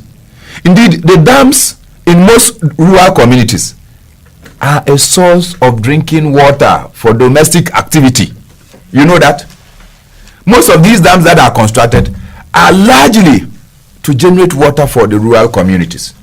Because you go and sink boreholes there, and somebody has to go with one basin. You have to stand there for 30 minutes because you pump a little, you have to wait for the water level to come up a little, and that is how they get water. So when there is dam, the dam become a panacea to their domestic water problems. So it is important that we look at all these and see how we can factor it. I want to see that there are dams. I want to see that we do proper planning so that these dams can be used to generate the productivity that we are looking for in the agricultural sector. I think that it is important to commend the president when he says that he will do anything to protect the public purse. Whatever he is going to do to protect the public purse, Mr. President has not started doing it now. Maybe going forward, he wants to do. Thank you very much, Mr. Mona, for your submission. That brings us to 26 more minutes to the top of the hour, 11. If you just join us, this is Alhaji and Alhaji, the mother of all talk shows. Comrade Murtala Ibrahim Mohammed has made his submission on our first topic, which has to do with the State of the Nation address as delivered by President Akufo-Addo. And you just heard Mr. Bernard Mona, National Chairman of the PNC, ending his submission on the State of the Nation address by His Excellency the President. Let me read through a few text messages before I go to Dr. David Percy. This one from Musa Abattoir says, Eshen, when we had fuel increment in May of 2015, this was what Dr. Baumia said. I feel really sad this morning. The hard-working people who have had to endure the insensitive decision to increase fuel prices at this time. So today, are sensitive to the plight of the ordinary Ghanaian. If you throw the ball against the wall, it will certainly bounce back to you. Lies have no room in governance indeed. This one from Komla says, I refuse to listen to this sooner because apart from the fact that I cannot stand old men telling lies, I want to spare myself the torture of that irritating voice. You sent that one through Komla Genya. Stephen Kwabnatu sends the message, is this president real? Is his supposed commitment to fight corruption to be taken serious? The president, in the presence of the Chief Justice, clears Kenneth Oyata again by saying he's a national asset. We know Kenneth Oyata has been sued and has had to defend himself. By claiming before a Chief Justice that the man is an asset, what is he saying? He should be cleared as well, isn't it? this nation must brace itself for more corruption and cover-ups. That's from Stephen Kwabena. To this one from Tafa from Amra here, says the President's State of the Nation address is full of inaccuracies, lamentations and insults. For instance, when the President said that the Tema motorway and the Tema roundabout work will commence this year, that can't be factual because work had already started under President Mohammed's government. And if you go to Tema roundabout, you see the evidence I'm referring to. I couldn't also believe when I heard person refer to nomadic Fulani herdsmen as miscreants and criminals, and he will not allow them to terrorize Ghanaians. This also shocked me because the same people supported them to win the elections because of Samira, our second lady. That very lengthy one being sent through by Tafa from Amra here. This one from AU Farouk says, good morning to you, Eshen, and to your able and magnificent panelists. Frankly speaking, I'm scandalized and ashamed the kind of state of the nation address delivered by the president. He just wasted our time and energy repeatedly repeating the past.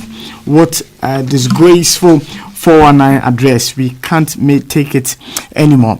Those are a few comments that have come through this morning on Facebook, lots more on Twitter. I will go through these when Dr. David Percy has finished with his submission on his views of the State of the Nation address as presented by President Nana Addo Akufo-Addo. Good morning, Dr. Percy. Good morning, Tommy. Thank you very much.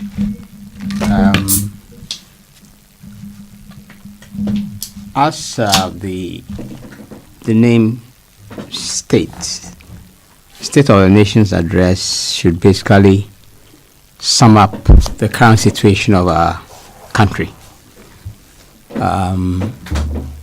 It will necessarily have to relate to statements and programs that have been already outlined in the preceding year, and also necessarily speak to the future, so to speak. Now, 60 years after independence, the most pressing task on the agenda of of Ghana, whether we realize it or not, remains that of taking charge of our economy and taking charge of our lives. So, for instance, I would expect year on year a statement by our president, any president, on our state of our nation, to speak to the progress we are making in taking control of our economy, of our lives, to speak to how much, for instance, of the aviation business we have reclaimed, to speak to how much of the mining business we have reclaimed, to speak to how much of the banking business we have reclaimed.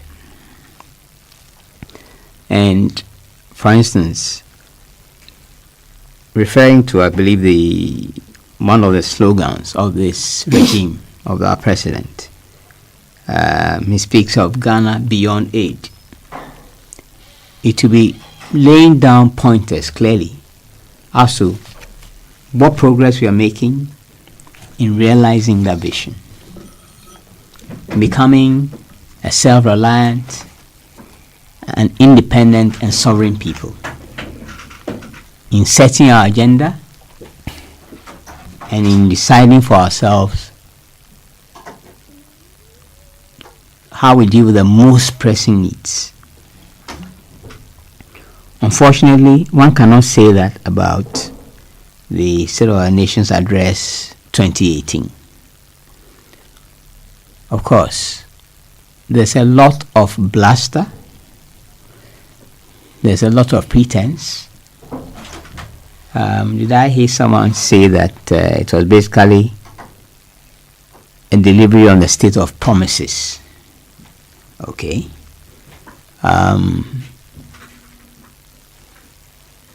But very little has been done. Now, it's a matter of common knowledge. I'm no lover of the government of the MPP. But I must say that perhaps they've achieved a breakthrough in Ghanaian template for the future. And it is this: you make fantastic promises. You don't worry about thinking them through, but you're making them because you know of the most pressing concerns and needs of Ghanaians. You don't do any calculations, you don't do any sums, you don't answer any questions about how you're going to find the resources. But you do and say any and everything that's important to win power. And then when you do, you spend your time improvising. Okay? You spend your time improvising. All the time you're engaged in meticulous media management. Your propaganda is working full tilt, so that even people are able to forget about things that they themselves have done not too long ago, because they are caught up, they are mesmerized in all of this. And one thing that came to mind is just this issue about how the economy has grown. Of course, Bernard has made the point that if you're speaking about economic growth, it has become a contest. Or like the kind of contest that you see in a schoolyard. My father is bigger than your father. That kind of stuff, yes. So there's a constant banter about GDP growth, right? When very little of that is owned or accrues to Ghanaians. So what's the point about growth when that growth excludes the bulk of the working people? That excludes many Ghanaians. What is there to share about? So we must move beyond this gross statements to speak to how the lives of Ghanaian working people are impacted. Specific areas, in locations, in regions, in every community, so to speak, year on year on. But the real truth is that currently many Ghanaians are poor, they are overworked, and there are many needs that are crying for attention. Yet, you also have many idle hands. So you have a situation where you have a lot of work that has to be done, but you also have many idle hands. Okay? Now, this conundrum of a lot of work having to be done, and in a hurry as well, and many hands idle, cannot be solved under the current political economic model we are running. But it is beyond the MPP to address that problem. It's even beyond the NDC in its current state to address. Perhaps Ghanaians need a new political vehicle that is controlled and owned by the working masses, so that it can speak to and address their crying needs directly under their leadership.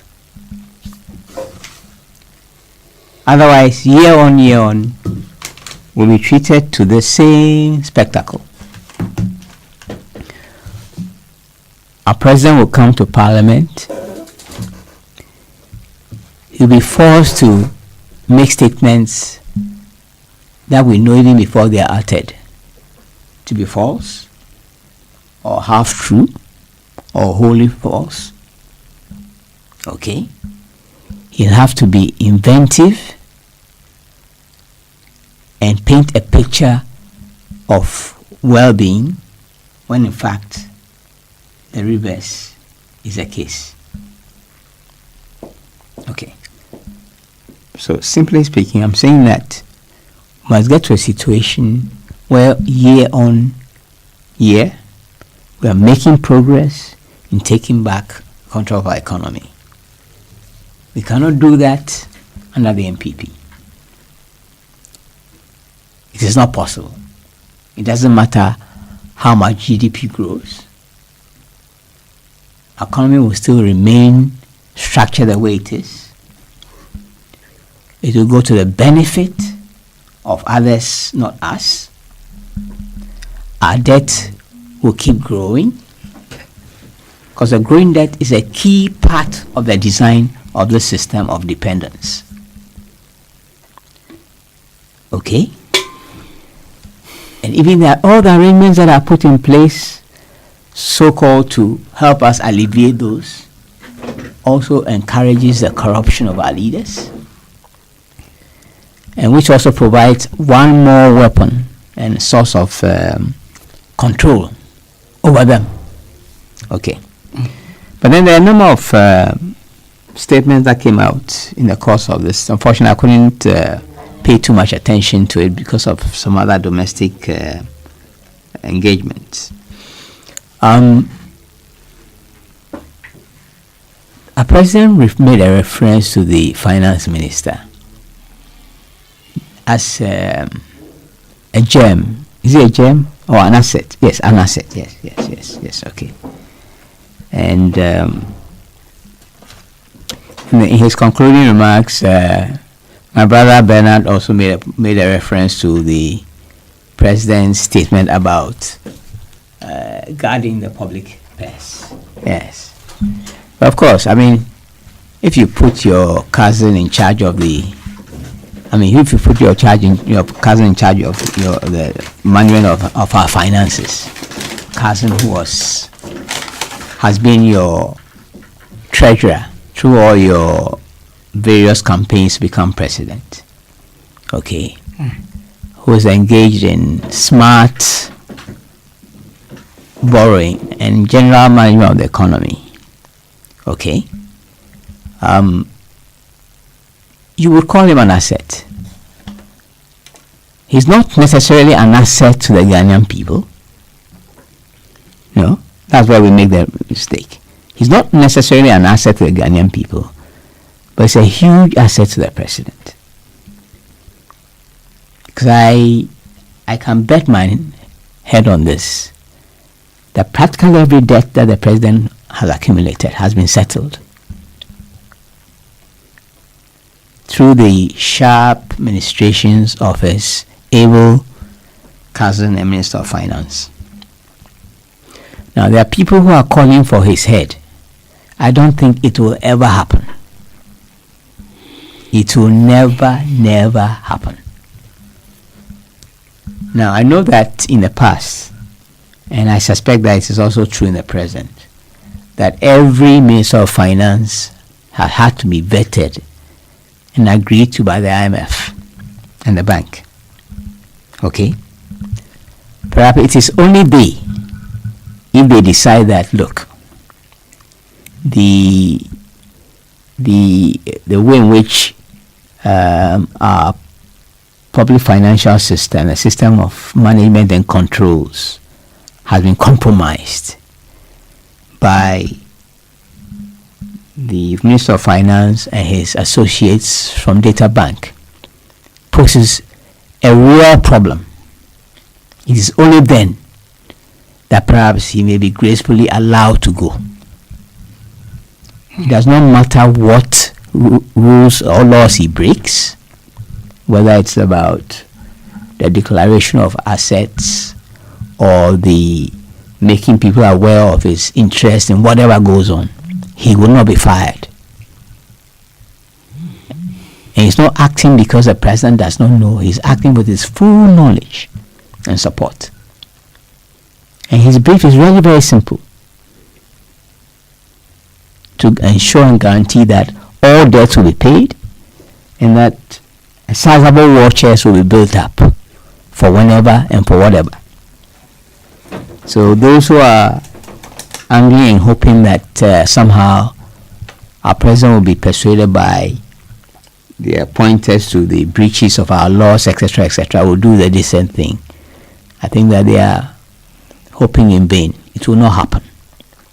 Except, of course, as I said, the bank and the fund insist. But I don't think they will do so yet. So there are people who say that they can't wait to see the back of this government. They may be in for a disappointment. They'll have to wait for a while. Okay. They'll have to put up year on with the, what you might call the arrogant display of bluster. That a president will show up, he'll say things that we know are true. He'll say things that are untrue, we know. But they'll be said with such force and conviction, and they'll be backed up by an army of communicators and spin doctors. It's like that people will believe that what is being said is a case until they fill their pockets and find out that it's basically empty. And then they might come to other conclusions. But for now, the show goes on. Okay. Now, I was particularly interested in the area of agriculture. We've been told, the last time the matter came up, we're told that the dams, the 1 village 1 dam thing, will start in the dry season. I think the dry season is almost at an end. Now we are told that the program will start in full earnest this year. My brother Bernard has also made a pointer to the fact that there are many dams in our compact. Over the years, many dams have been built. Okay. And he's noted that many of those are not used, quote unquote, for agriculture, but they serve as reservoirs of water for people. Now, there's a very simple reason to this. In fact, the policy of building those large dams in those quote-unquote relatively unpopulated places are attempting to get around a policy bottleneck. But we can address the problem of our agriculture being dependent on rainfall, okay, not by construct. In fact, we can address that without constructing one single dam under public works.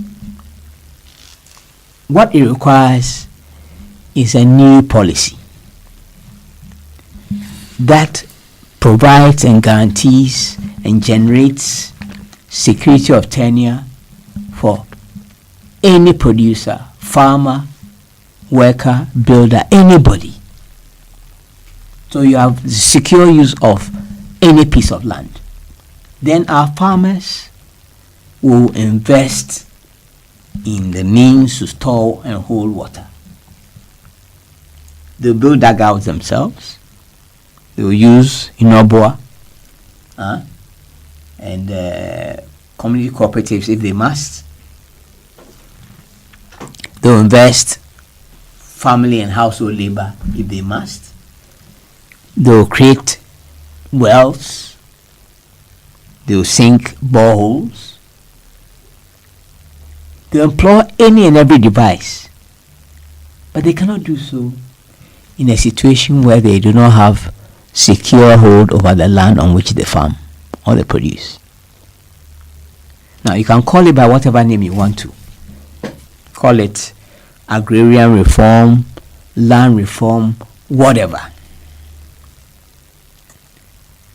That's the single and the most important intervention required, so that every producer will address the problems in situ where they are.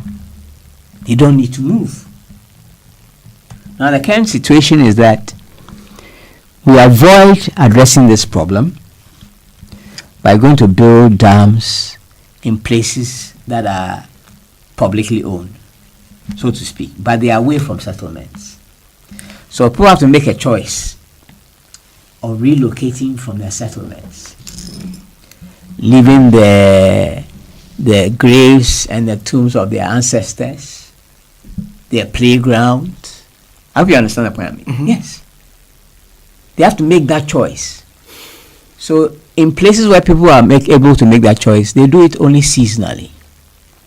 They move seasonally to go and crop, and then they go back to their old settlements. But like I'm saying, we can address this bottleneck without constructing one single dam, but by changing the policy.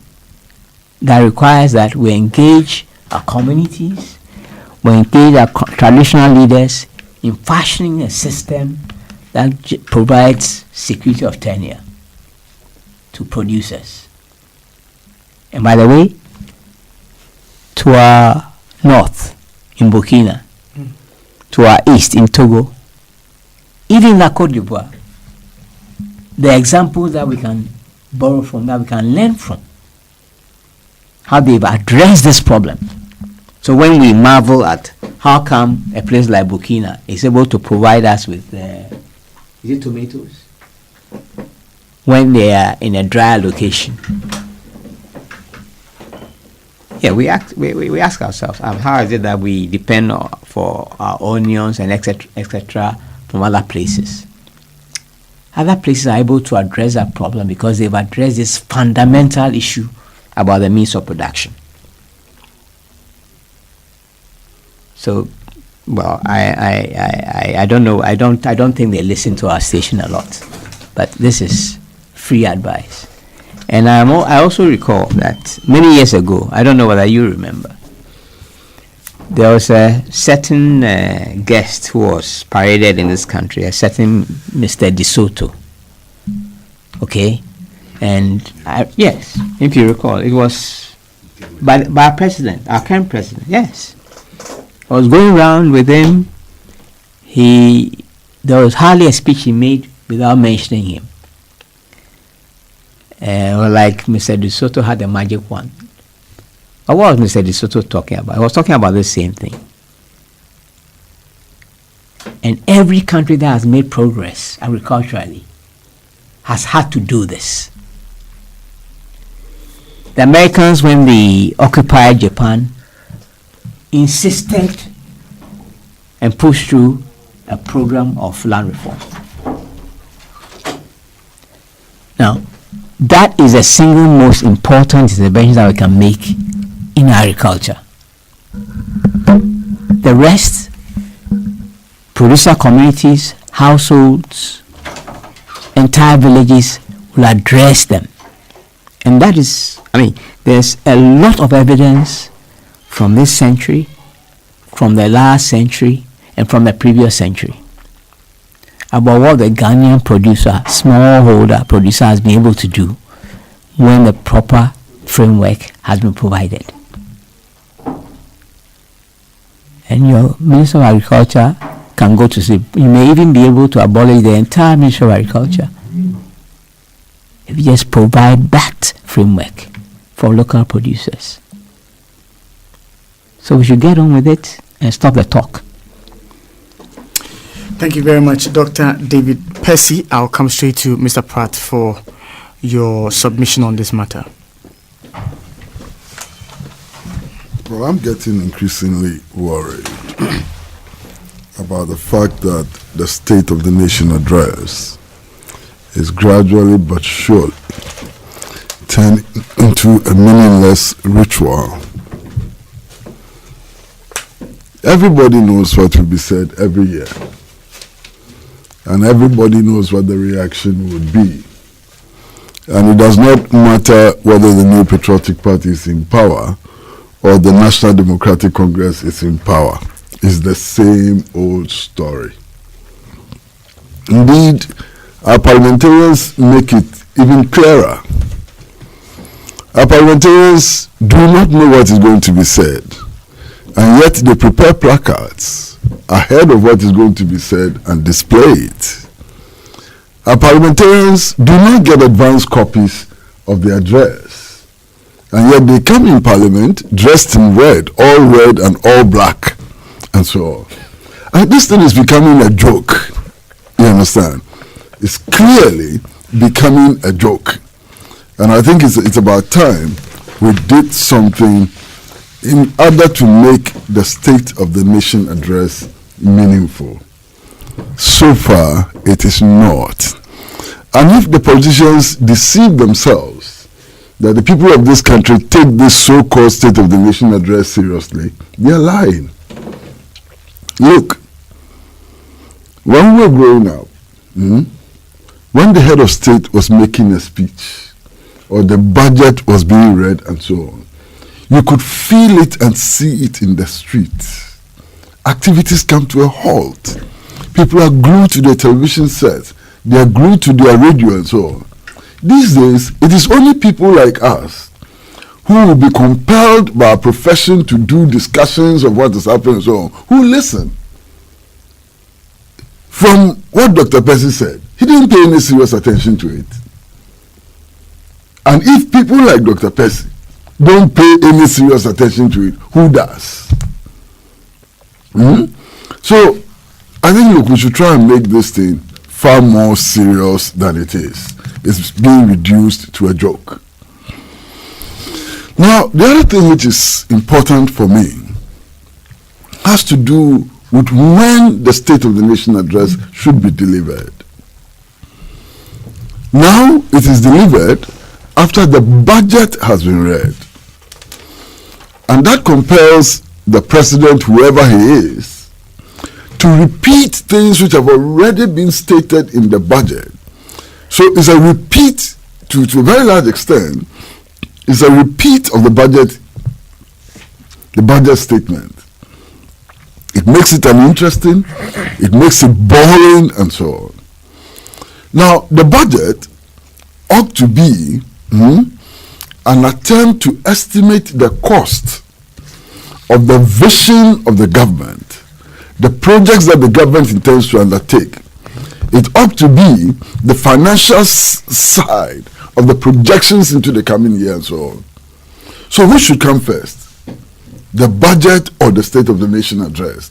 And this is something that I think that all of us need to think about, in order to make this address meaningful. Because yesterday, was it 2 days ago, I'm listening to the State of the Nation address, and it sounds like a photocopy of what the finance minister read as budget, and also a photocopy of what the president said at his media encounter, and so on.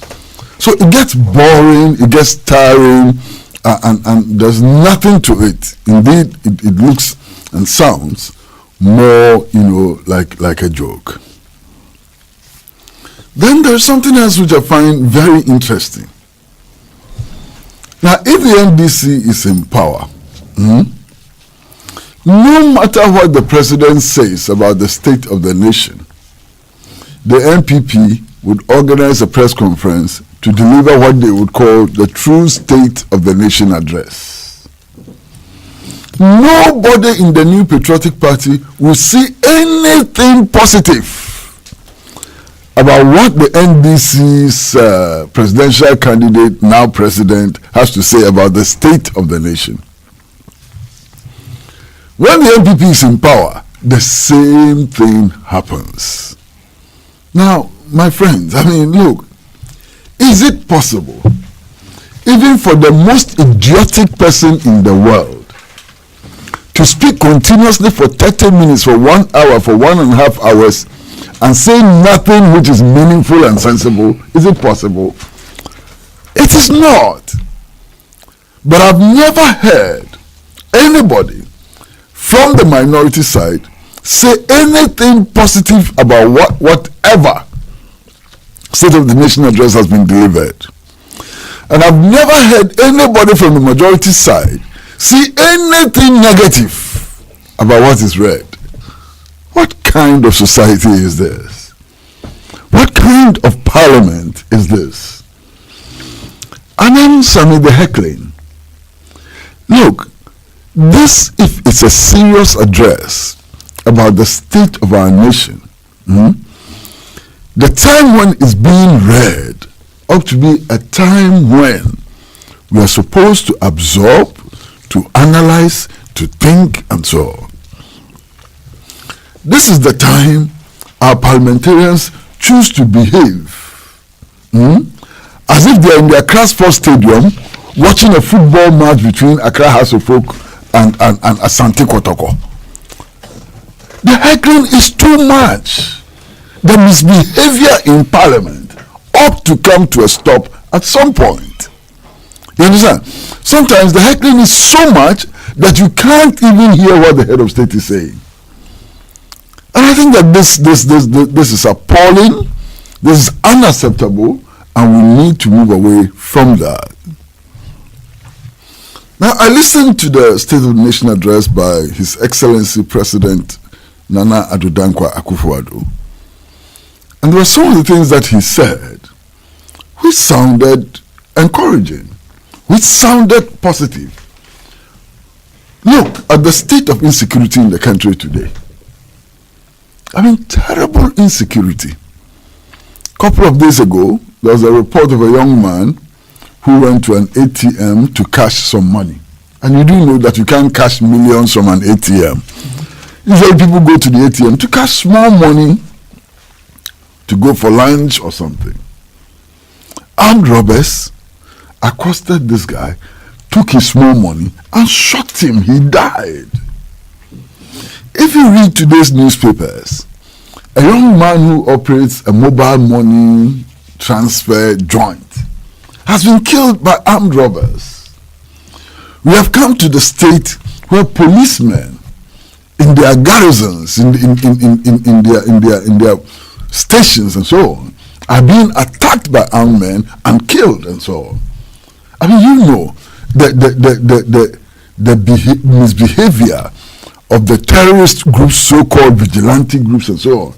I mean, we're in a state of insecurity. So when the president makes a commitment to improve the equipment and other things that the police service needs to fight crime, to ensure a certain level of security, and he says that his government is going to allocate 800 million Ghana cedis for that purpose, we need to welcome it as something which is good and positive. Of course, the mere declaration is not the end of the matter. So we need to question whether indeed similar promises have been made in the past, whether those promises were met and so on. We need to find out whether indeed 800 million is sufficient to give us security. And we need to find out whether beyond the allocation of resources, other things need to be done in order to give us national security and so on. But to dismiss everything offhand as useless and so on is problematic. Now, the president made a certain statement, and I'm praying hard that our students in the junior secondary schools and senior high schools don't take the president seriously. Because if they do, the future of Ghana will be very bleak. He made a statement about figures. And he said, you don't argue with figures. Figures are sacrosanct, and so on. That's a most unscientific statement to make. Figures are not of themselves and by themselves. Figures are attempts to approximate reality. Figures, they don't stand for nothing. Figures are not like the powers of God and so on. Figures are attempts to approximate reality and so on. So the figures you get depend on inputs. What you input into your calculation gives you the figure. If you input wrong assumptions, you get wrong figures.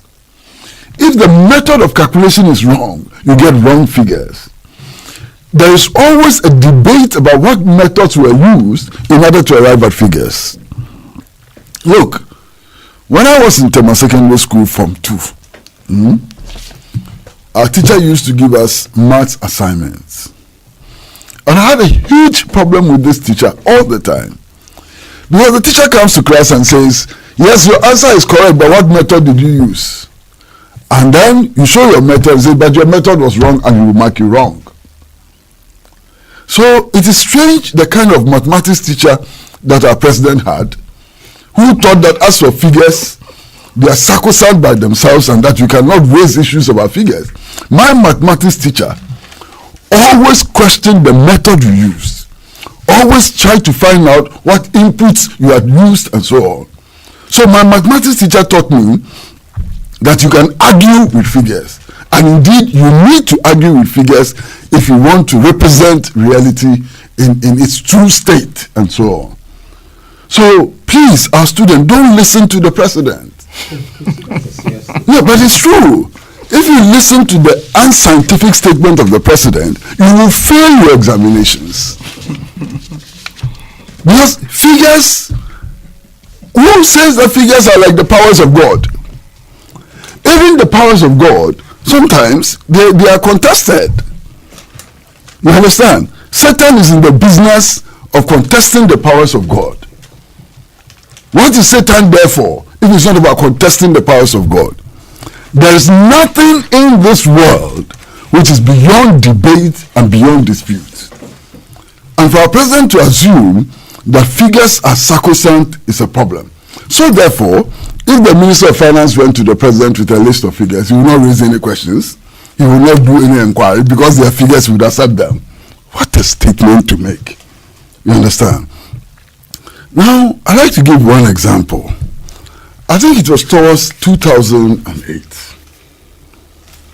The current Vice President, Dr. Mahmoud Bawumia, he disputed, he went to the Malata market and disputed the inflation figures which had been made available by the Statistical Service. Now that's a sure indication that Dr. Mahmoud Bawumia does not think that you cannot argue with figures. He was arguing with figures. You understand? So the Vice President disagrees with the President on this notion of not arguing with figures. He has been always arguing with figures and so on. Now what is interesting is that after Dr. Bawumia had disputed the figures put out by the Statistical Service, he provided his own figures. It turned out that in calculating inflation, he had put in the cost of bags of cement. You understand? Which clearly showed that his inputs were wrong. And therefore, he put out wrong figures and so on. So, we should always, at all times, question figures. And you see, because if you don't question figures, you will make the kind of assumptions that the president made in his State of the Nation address. And I'll show you why. The president talks about huge savings. Huge savings which were made because sole sourcing requests which were sent to the procurement agency were rejected. So we now have figures about savings and so on. My brother, you see, you have to apply a bit of common sense when it comes to these things. Sole sourcing requests can be rejected as a result of gross incompetence. If you don't follow the procedure for applying for sole sourcing and so on, your request will be rejected. You understand? So if 20% were rejected in a government of the CDC, and 5% were rejected in the government of DBC, it may well simply mean that the government of DBC was more efficient and more effective than the government of PYZ and so on. I hope you understand what I'm saying. So simply stating that sole sourcing requests were rejected does not automatically resolve in savings. And I think it's important for us to understand this. Then we are told about other huge savings which have been made, purportedly reported by the Auditor General. And I have felt very, very sad about this proclamation. You know why? This exercise was carried out in 2017. If you read the statement read by the Auditor General at that press conference, one of the requests made for payment, which was rejected, was by the Ministry of Railways. Now, when did the Ministry of Railways come into existence? The Ministry of Railways came into existence in 2017. I hope you understand what I'm saying. So, in 2016, when there was no Ministry of Railways, a Ministry of Railways could not have inflated requests and submitted them for payment. I hope you hear what I'm saying. So what actually happened? It turns out that requests for payment had been made to the Ministry of Finance, which requested the Auditor General to vet those requests before payment. All of those requests were submitted by ministers of this government, not NDC government. All of those requests were submitted by ministers of this government. There was one particular case which had to do with the Ministry of Power. You know, one invoice, in fact 2 invoices from the Ministry of Power. The company which was awarded the contract has actually challenged the Ministry of Energy and the Attorney General to prove that they made any request for any payment. They're saying that they didn't make any request for any payment. And that requests for payments are made through the presentation of invoices or bills and so on. So if there's any invoice or bill, let the Auditor General and the Ministry of Energy provide them. They said, we didn't make any request for payment. That request was made by the Ministry of Energy in 2017, not 2016. Wow. And there have been many other cases. You understand? Now, in one instance, a request was made for payment. And you can check on all of this. A request was made for payment in 2017. It turns out that payment had been effected in 2016 already. So if somebody is making a request for payment in 2017, which had been paid for already, is it the Mahama administration or the Akufo-Addo administration? You understand? This is why you can question figures. I need further and better. This is why you can quarrel with figures.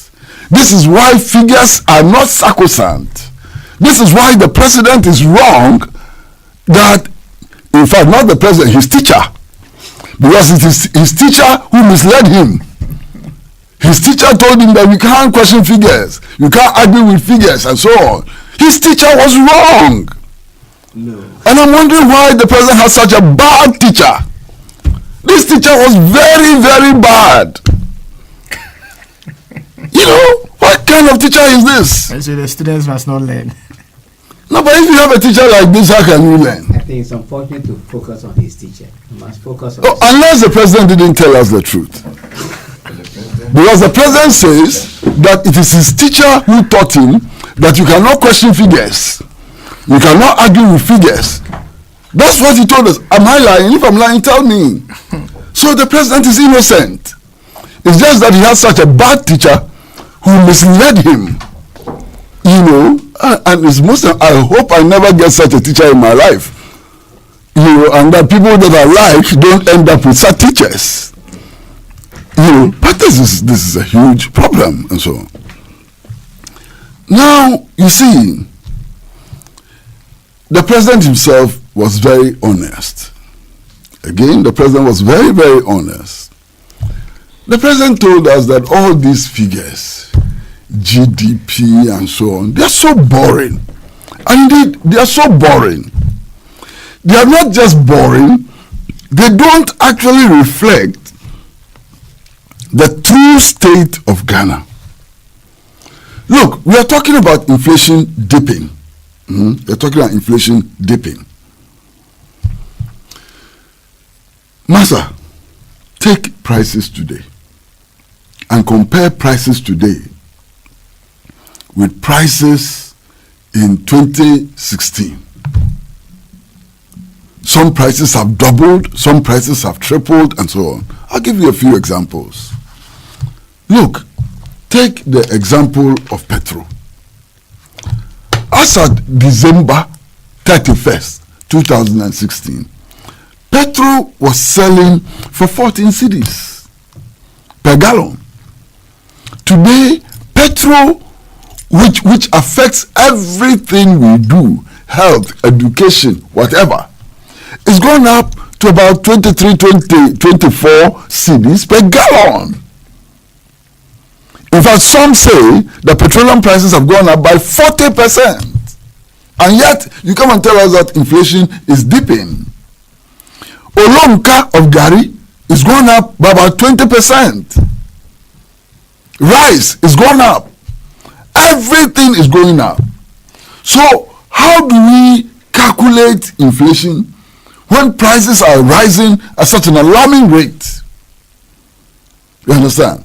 Of course, I understand inflation to mean the rate at which cost rises. The rate at which cost rises, not the cost itself. But even if you are calculating the rate at which cost rises, and you see such giant leaps in cost and so on, you must be asking yourself how inflation can be falling at a time that there are these huge increases in prices, 40%, 50%, 60%, and so on. What is happening? How is it that we can tell ourselves that inflation is dropping in these circumstances and so on? Look, yes, the State of the Nation address. Now economists or people who call themselves economists and politicians are struggling over it, whose position is right, which is the true state of the economy and so on. Forget them. The real people who know the true state of the economy are in Makola. They're in the Mamodi market. You understand? They're in the night market at Kotobabi. They're in the Kegetia market, Tamale Central Market and so on. They know. They know whether they can do better with their salaries now than they used to do with their salaries before. They are the people who know. The people who take Trotsky, they know whether indeed the cost of transportation has come down or has not come down. Because these people who are engaged in these battles in Parliament House and so on, they don't pay for their transportation. They would never know. They don't take Trotsky. You understand? They even have free drivers paid for by the state and so on. They would never know. So the real state of the nation is in Shukura. It's in Anafo and so on. This is where it is. It's in Ola in Cape Coast. That is where the true state of the economy is. Not in Parliament House. Kotokroba and so on.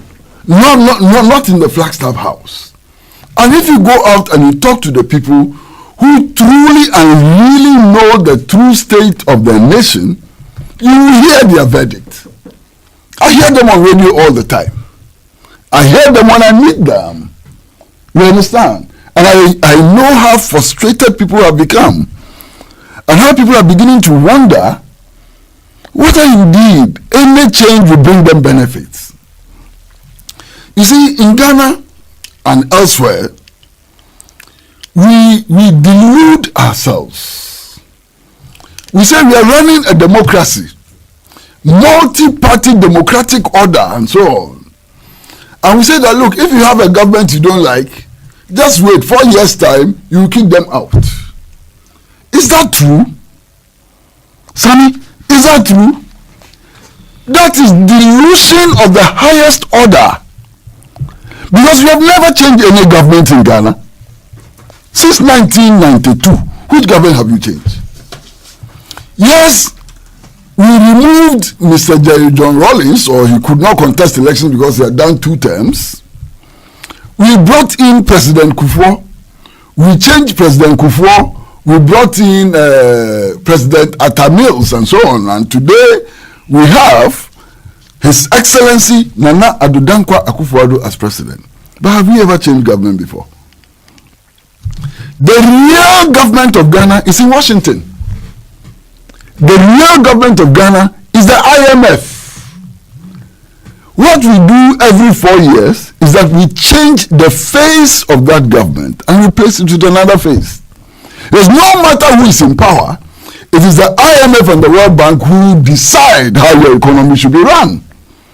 They decide whether or not you should put a freeze on public sector employment or not.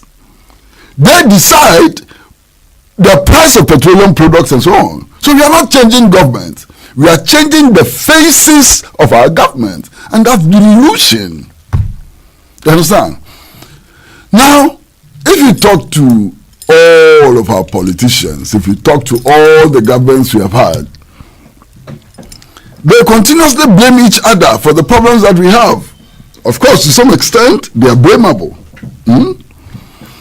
Because they are blamable only to the extent that they are not doing anything to change the fundamentals of the Ghanaian economy. You understand? But we are not in this state. We are not in the current state simply because John Mahama was such a bad president, or Akufo-Addo is such a wonderfully terrible president and so on. That's not why we are in this state. We are in this state precisely because the colonial economy, the economy under which our forebears were captured and sent out as beasts of burden to develop America, to develop Europe and so on, has not changed. We are in this situation because the people of Ghana do not control the natural resources embedded in their soil and above their soil. We do not control those natural resources. Those natural resources are not exploited so that we can use whatever we get out of them to build hospitals, roads and so on. Those resources are exploited solely for the purpose of fattening the purse of investors in the colonial metropolis. Those resources are being exploited to make multinational companies, corporations very, very rich and so on. That is why we are in this situation. Go and read the foreign exchange retention agreements that we have entered into with mining companies. We have agreed that more than 90% of the proceeds of exploiting our natural resources should be kept abroad. So in the final analysis, less than 10% of the proceeds come into our economy. Even if there's no corruption, corruption is zero, how can you develop? Even if all our governments are efficient, effective and so on, how can you develop? When 90% of the wealth you generate does not stay in your economy. In fact, in the case of French-speaking Africa, it is even worse. Take the French-speaking countries. All their foreign reserves are kept in the Central Bank of France. And the French loan them part of their own monies and they pay interest on it. France, it loans African countries. from monies it accrues from African countries, and the African countries pay interest on their own money. How can they develop? In fact, with the French, it's even worse. Some of the French African countries, you know, their presidential palaces, they pay rent to France. And our politicians don't talk about these things. Yeah? They don't want to upset their masters. So it is reduced to a war between NPP and NDC. You are too corrupt.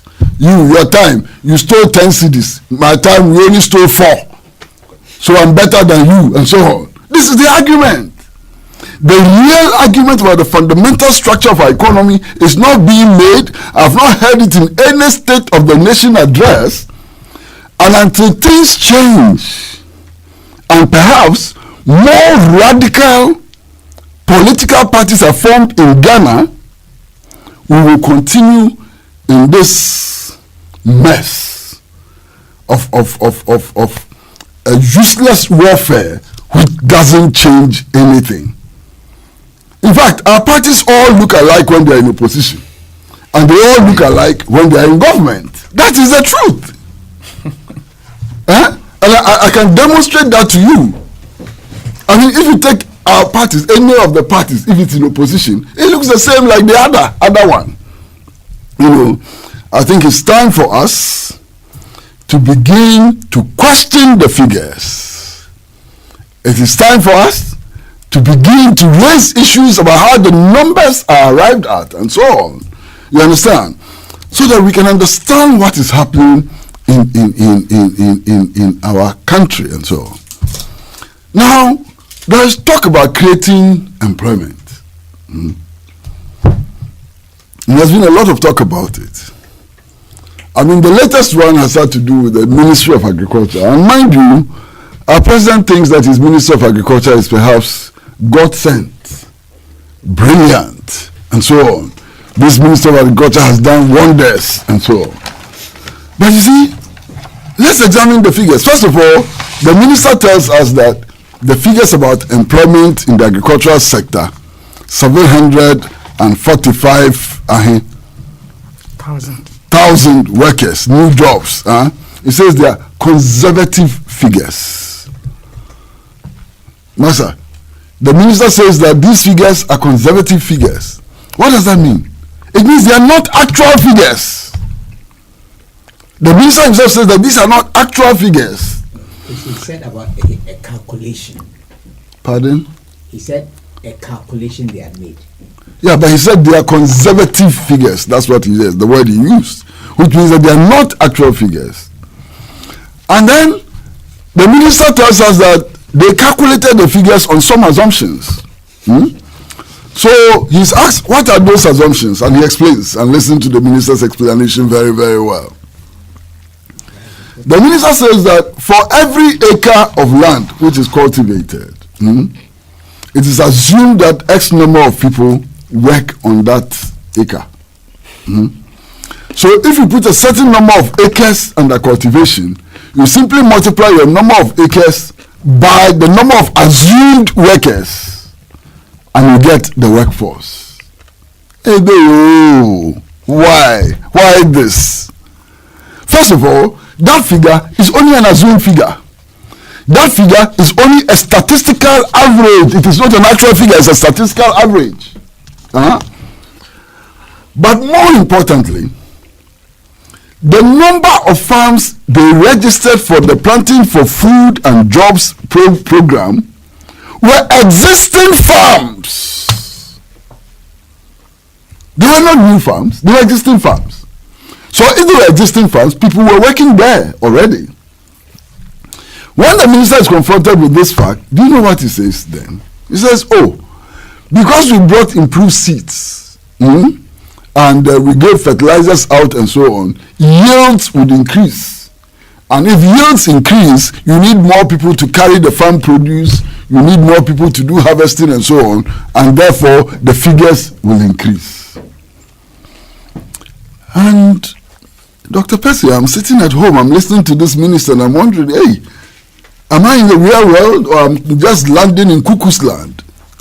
Listen to me. Not too long ago, I heard the Northern Regional Minister complaining bitterly, and he was followed by the Peasant Farmers Association. They are complaining bitterly that the bulk of fertilizers which were sent for distribution were all smuggled outside this country.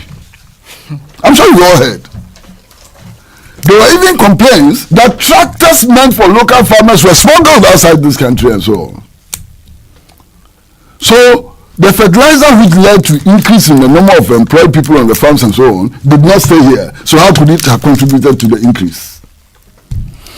In any case, at the beginning of the program, the Ministry of Agriculture's projection for employment was 750,000. You understand? The current figure they are giving us is only 5,000 less than the projected figure of 750,000, because they are giving us a figure of 745,000 now. Personally, I hope you are listening to me very carefully.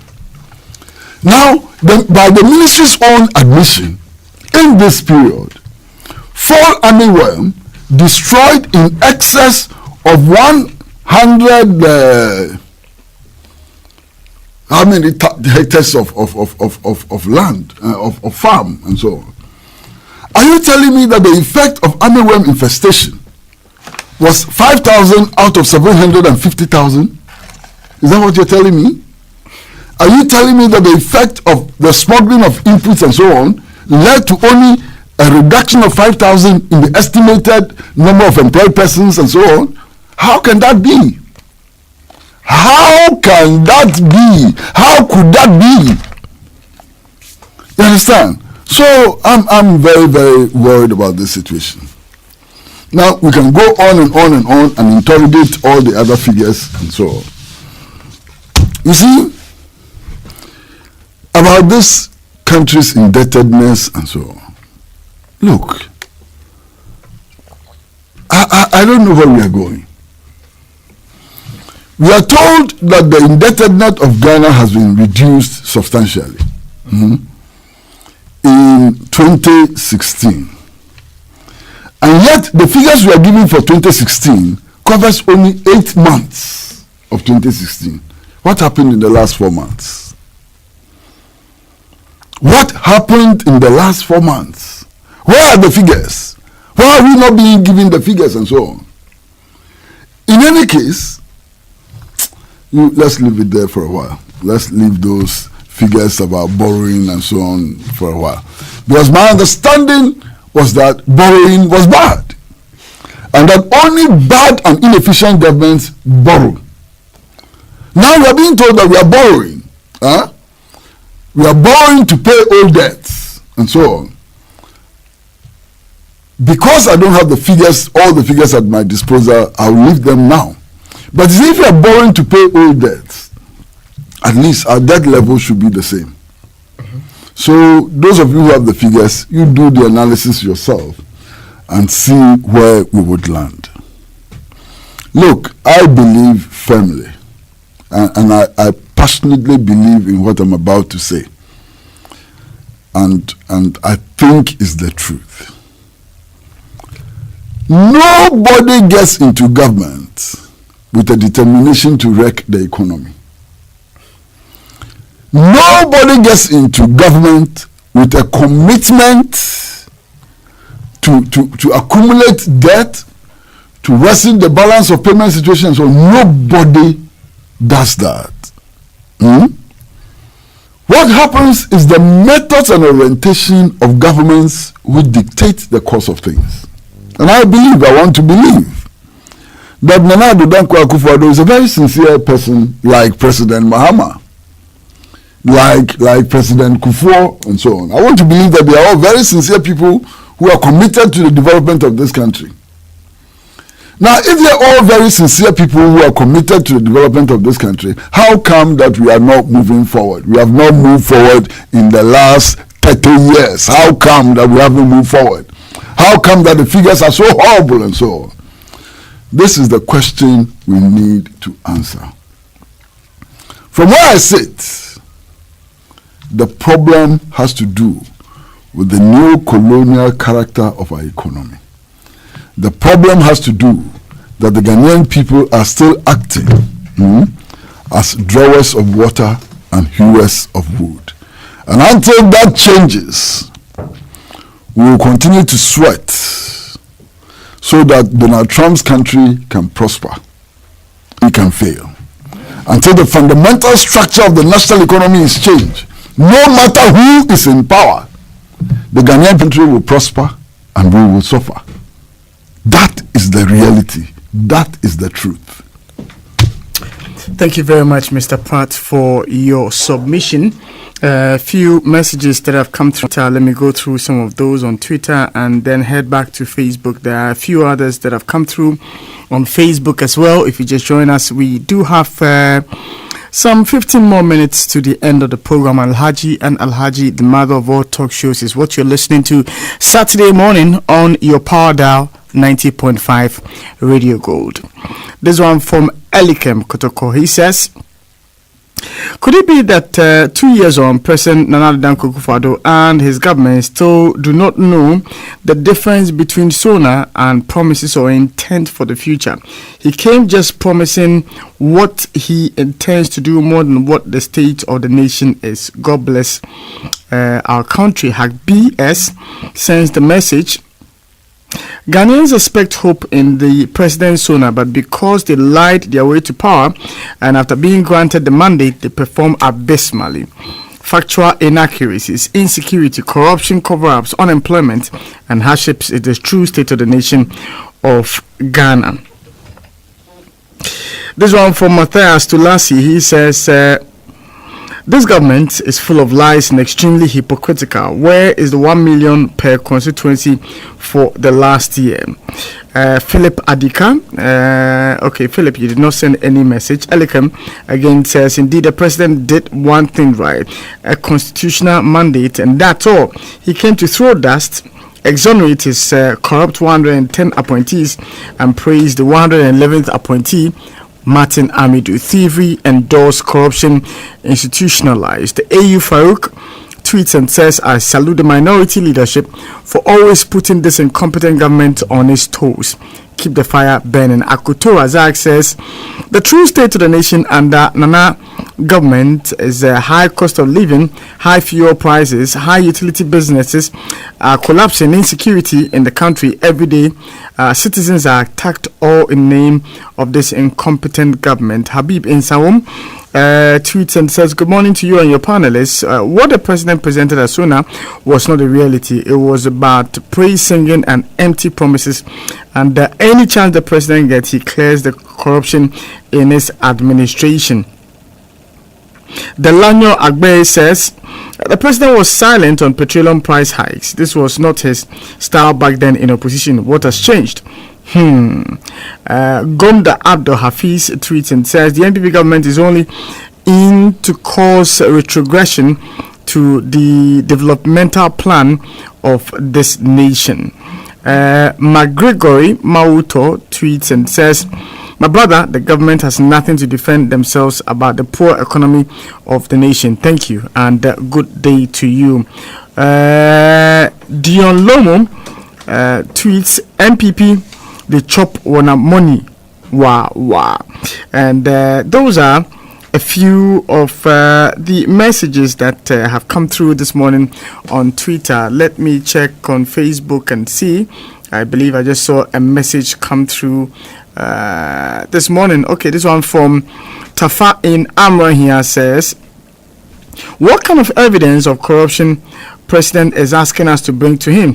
When A+ and Kennedy Japan accuses government officials of corruption, did he take action against those accused person when over 200 tankers disappeared with premix fuel? What did he do to his ministers? Rather, he came to praise them in parliament.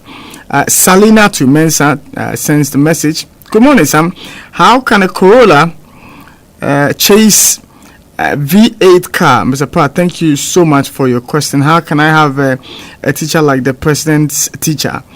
I repeated my word, Allah, Yakama, Balahu, government. That's from Sally Natu at Odododio. Starring Wendell sends the message. Good morning to you and your panelists, Mr. Shen.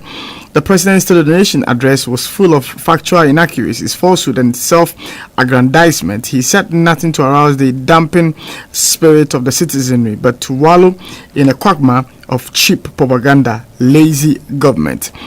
Starring Wendell, you sent that through. Those would be a few of your messages that I have with me this morning, and that brings us to some 11 more minutes to the top of the hour 12. Unfortunately, time is not our friend to deal with our final matter for this morning, which would have been the final report of the cash for seat committee investigations, and the two reports that have been laid, one by the minority and the other by the majority, and matters arising, the minority walking out of parliament, and many more. But if we want, just a minute comment, and then we can check out of here and hand over to the sports team. Dr. Percy, if you have anything to say, or Mr. Mona, if any comment at all you want to make on the cash for seat. Am I going or are you going? Well, Microphone. It's on. His microphone is on. It's on. Well, I don't think that I expected anything new than the confusion that I have seen generate in our parliament. Indeed, the president had made it abundantly clear that he had no problem whatsoever.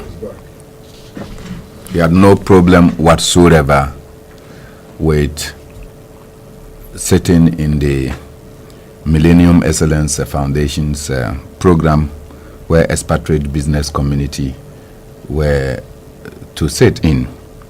And indeed that the person who sat close to him is a Lebanese friend and he likes Lebanese food.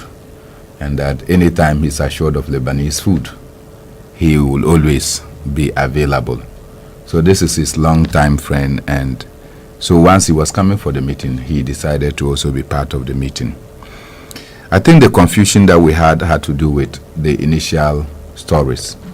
And one was that we are told by Ashim Morton that the president, as referred in the letter, was referring to him, the president of the Millennium Excellence Foundation. And yet the deputy minister responsible for trade, Carlos Ahinkra, also indicated that this particular Excellence Awards was so important that His Excellency President Nana Akufo-Addo had to postpone it 3 times so as to get space to come and participate in this. So obviously there are some inconsistencies there. And when the president at the meet the press indicated to a question that was asked, I suspect by Kwesi Pratt, and he said that, look, he has called the minister, and the minister came to account and to explain himself, and he found that the minister had done nothing wrong, and therefore he cleared the minister. The president's party is in majority in parliament. You set up a 5-member committee with 3 coming from the president's party and 2 coming from the opposite party. In spite of the evidence and attempted forgery, as I was watching the proceedings, to reconcile some of the documents, because we are asking for the original of a document that was signed by president, which was submitted to the committee. When you ask for the original was signed by chairman. Meanwhile, the document, the photocopy, is only of the original. And when the original comes, we are told that it is of a chairman and not of the president. So clearly you see that something is not right. So I was not surprised that the minority generated its own reports, particularly if you listen to the line of questions at the committee. And today, the minority walked out because they are told, or we are told, that the document was about 146 pages, and they were only shocked to have it when they were just entering parliament, and therefore they could not read it. Whatever it is, it comes to reinforce the fact that there is this grand attempt to deceive the people of Ghana that everything under Nana Akufo-Addo's government is rosy, and that ministers are not corrupt, and that they don't have any debt whatsoever. I think that something is wrong. Even if it is within the law that we can arrange set things where the president will come and sit down, people will come and sit close to the president and they pay money, I think it's a wrong law that we need to correct. If there is something that our Ministry of Trade will have to be collecting money through its own account for a private entity, and after that, because you see, when you use the Ministry of Trade, you give a certain legitimacy to maybe a fraud institution. I think that there is something wrong, and our parliament failed us by not coming out with one report that would suggest that, look, maybe it was an oversight, and that at the end of the day, look, certain measures must be put in place in order that in future we don't put ourselves in this kind of mess. Unfortunately, we didn't, and I just think that we cannot agree on basic matters, but when it comes to the conditions of our members of parliament, they sing in one voice. When it comes to things that will benefit them directly, they will sing in one voice, and they will justify it with the eloquence that they can command. But when it comes to matters that we have to deal with our national interest, this partisanship will always be displayed, and it is disappointing. Dr. Percy. Well, I mean, so we now know that businessmen, foreigners in our country, are willing to pay $15,000 to sit $100,000. 15,000. Yes. Possibility is 100,000. No problem. Very close to the president. They're willing to pay 75,000. They're willing to pay $15,000 $15,000 to $100,000 to sit next to President Ashim Morton. And yeah, that's what our parliament says happened. And one can only be scandalized. I made a point when we were talking about the SONA, the fact that the NPP is being very painstaking at managing the media, public perceptions, and they believe that they can really get away with any nonsense. So the last thing I heard of this silly joke was that members of the minority who have brought the charges or these allegations, had they themselves, well, people who are actually engaged in a forgery, and that they are going to be referred to the privileges committee. That may well rank as one of the silliest jokes that has come out this year. I don't think the matter is over, although our president thinks that the matter is over. It's well behind him. If anything at all, one picked up in all this sorry mess is the fact that this scam was organized or inspired by the Flagstaff House. And of course, the Ministry of Trade and Industry was the handy instrument to actualize it. But the entire thinking, the brain behind all of this, clearly has been, it's become very clear from all the statements that have been made by the main actors. The main brain behind this was our president. Somehow they believe that this cover-up or this attempt to whitewash this sordid mess would be sufficient, and that everything would just go away.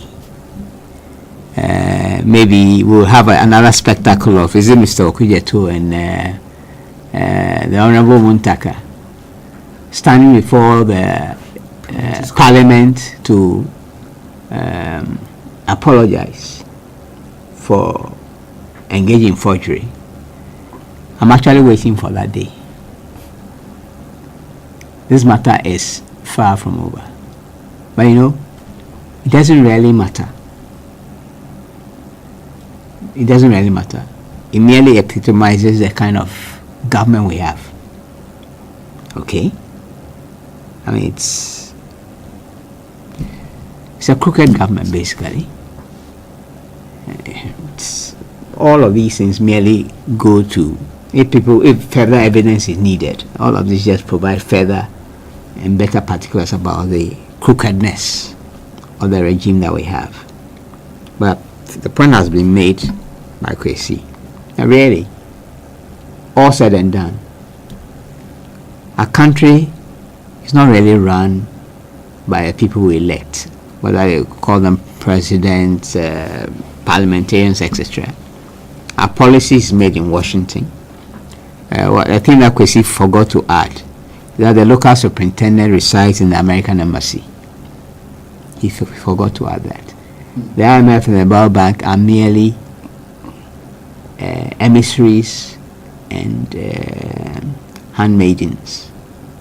A real policy is decided in Washington, yes, and it's superintended and given a local sign of approval by the ambassador here. So he can tell us which policies are good for us. Okay, he can occasionally signal publicly that they are not too happy about how the cover-ups are being organized because they pose a real threat and danger. The people might wake up. The people might come to understand. And when the people wake up and come to understand, I'm going to go. That is a real threat. Thank you, Dr. Face. Mr. Pratt. Well, I've had the privilege of reading both the majority report and the minority report. And it seems to me that there's no disagreement anywhere that monies were paid. The disagreement is about what to call the money which was paid. That's all. Whether to call it levy or simply to call it money. And the majority side is arguing that they were told to go and investigate whether levies were imposed and paid. And that since Parliament has not approved of any levy, whatever money was paid cannot be called levy, and therefore everybody is innocent. That's all. This is just the whole argument. What do you call the money which was paid? Levy or money? Or cash? Or what? That's all. I mean, what can be more ridiculous than this? That's all. That's all the argument. And in fact, Sean, I don't know if you've been following us. We've deliberately published the whole full text of the minority report, and we are deliberately publishing the full text of the majority report too. The whole arguments about what to call the money which was paid. Finish. Actually, our parliament is a sick joke. Our parliament is a sick joke. But you see, when we're talking about the State of the Nation address, there was one small issue which didn't come up. It's a very small issue. We've seen all the speculations about a major cabinet reshuffle in the offing. After listening to the president, do you think that there will be any major cabinet reshuffle? All the key ministers are excellent ministers. They are all doing well. They are all assets to the nation and so on. And if they are all doing well, and they are such fantastic assets to the nation, why would anybody change them? Why should there be a reshuffle? So that matter of major reshuffle has been put to rest. Well, it's 12 midday, and my name is Samuel Ishen. It's called excellence in mediocrity. My guests who have helped me to discuss these issues today have been Mr. Kwesi Pratt Jr., Managing Editor of the Insight newspaper, Dr. David Percy, student of history and politics, Mr. Bernard Monam, national chairman of the PNC, Comrade Murtala Ibrahim Mohammed, former deputy trade minister, and they helped me to look at the State of the Nation address by His Excellency the President and the two reports as given by the majority and the minority in Parliament on the cash for seat saga. We'll be meeting again, Golden, next week, Saturday, at 9 on the dot to discuss other pertinent issues that would pop up in the course of the week. I'll want for you to make a date. Production is being by Patrick Asfobodu. Mine is Samuel Ishen. Do make a date. But Monday morning, I'd like for us to meet on the Go Power Drive and discuss these issues thoroughly. Be blessed and enjoy your weekend. He has labored, he has suffered to lead his people into the land of freedom.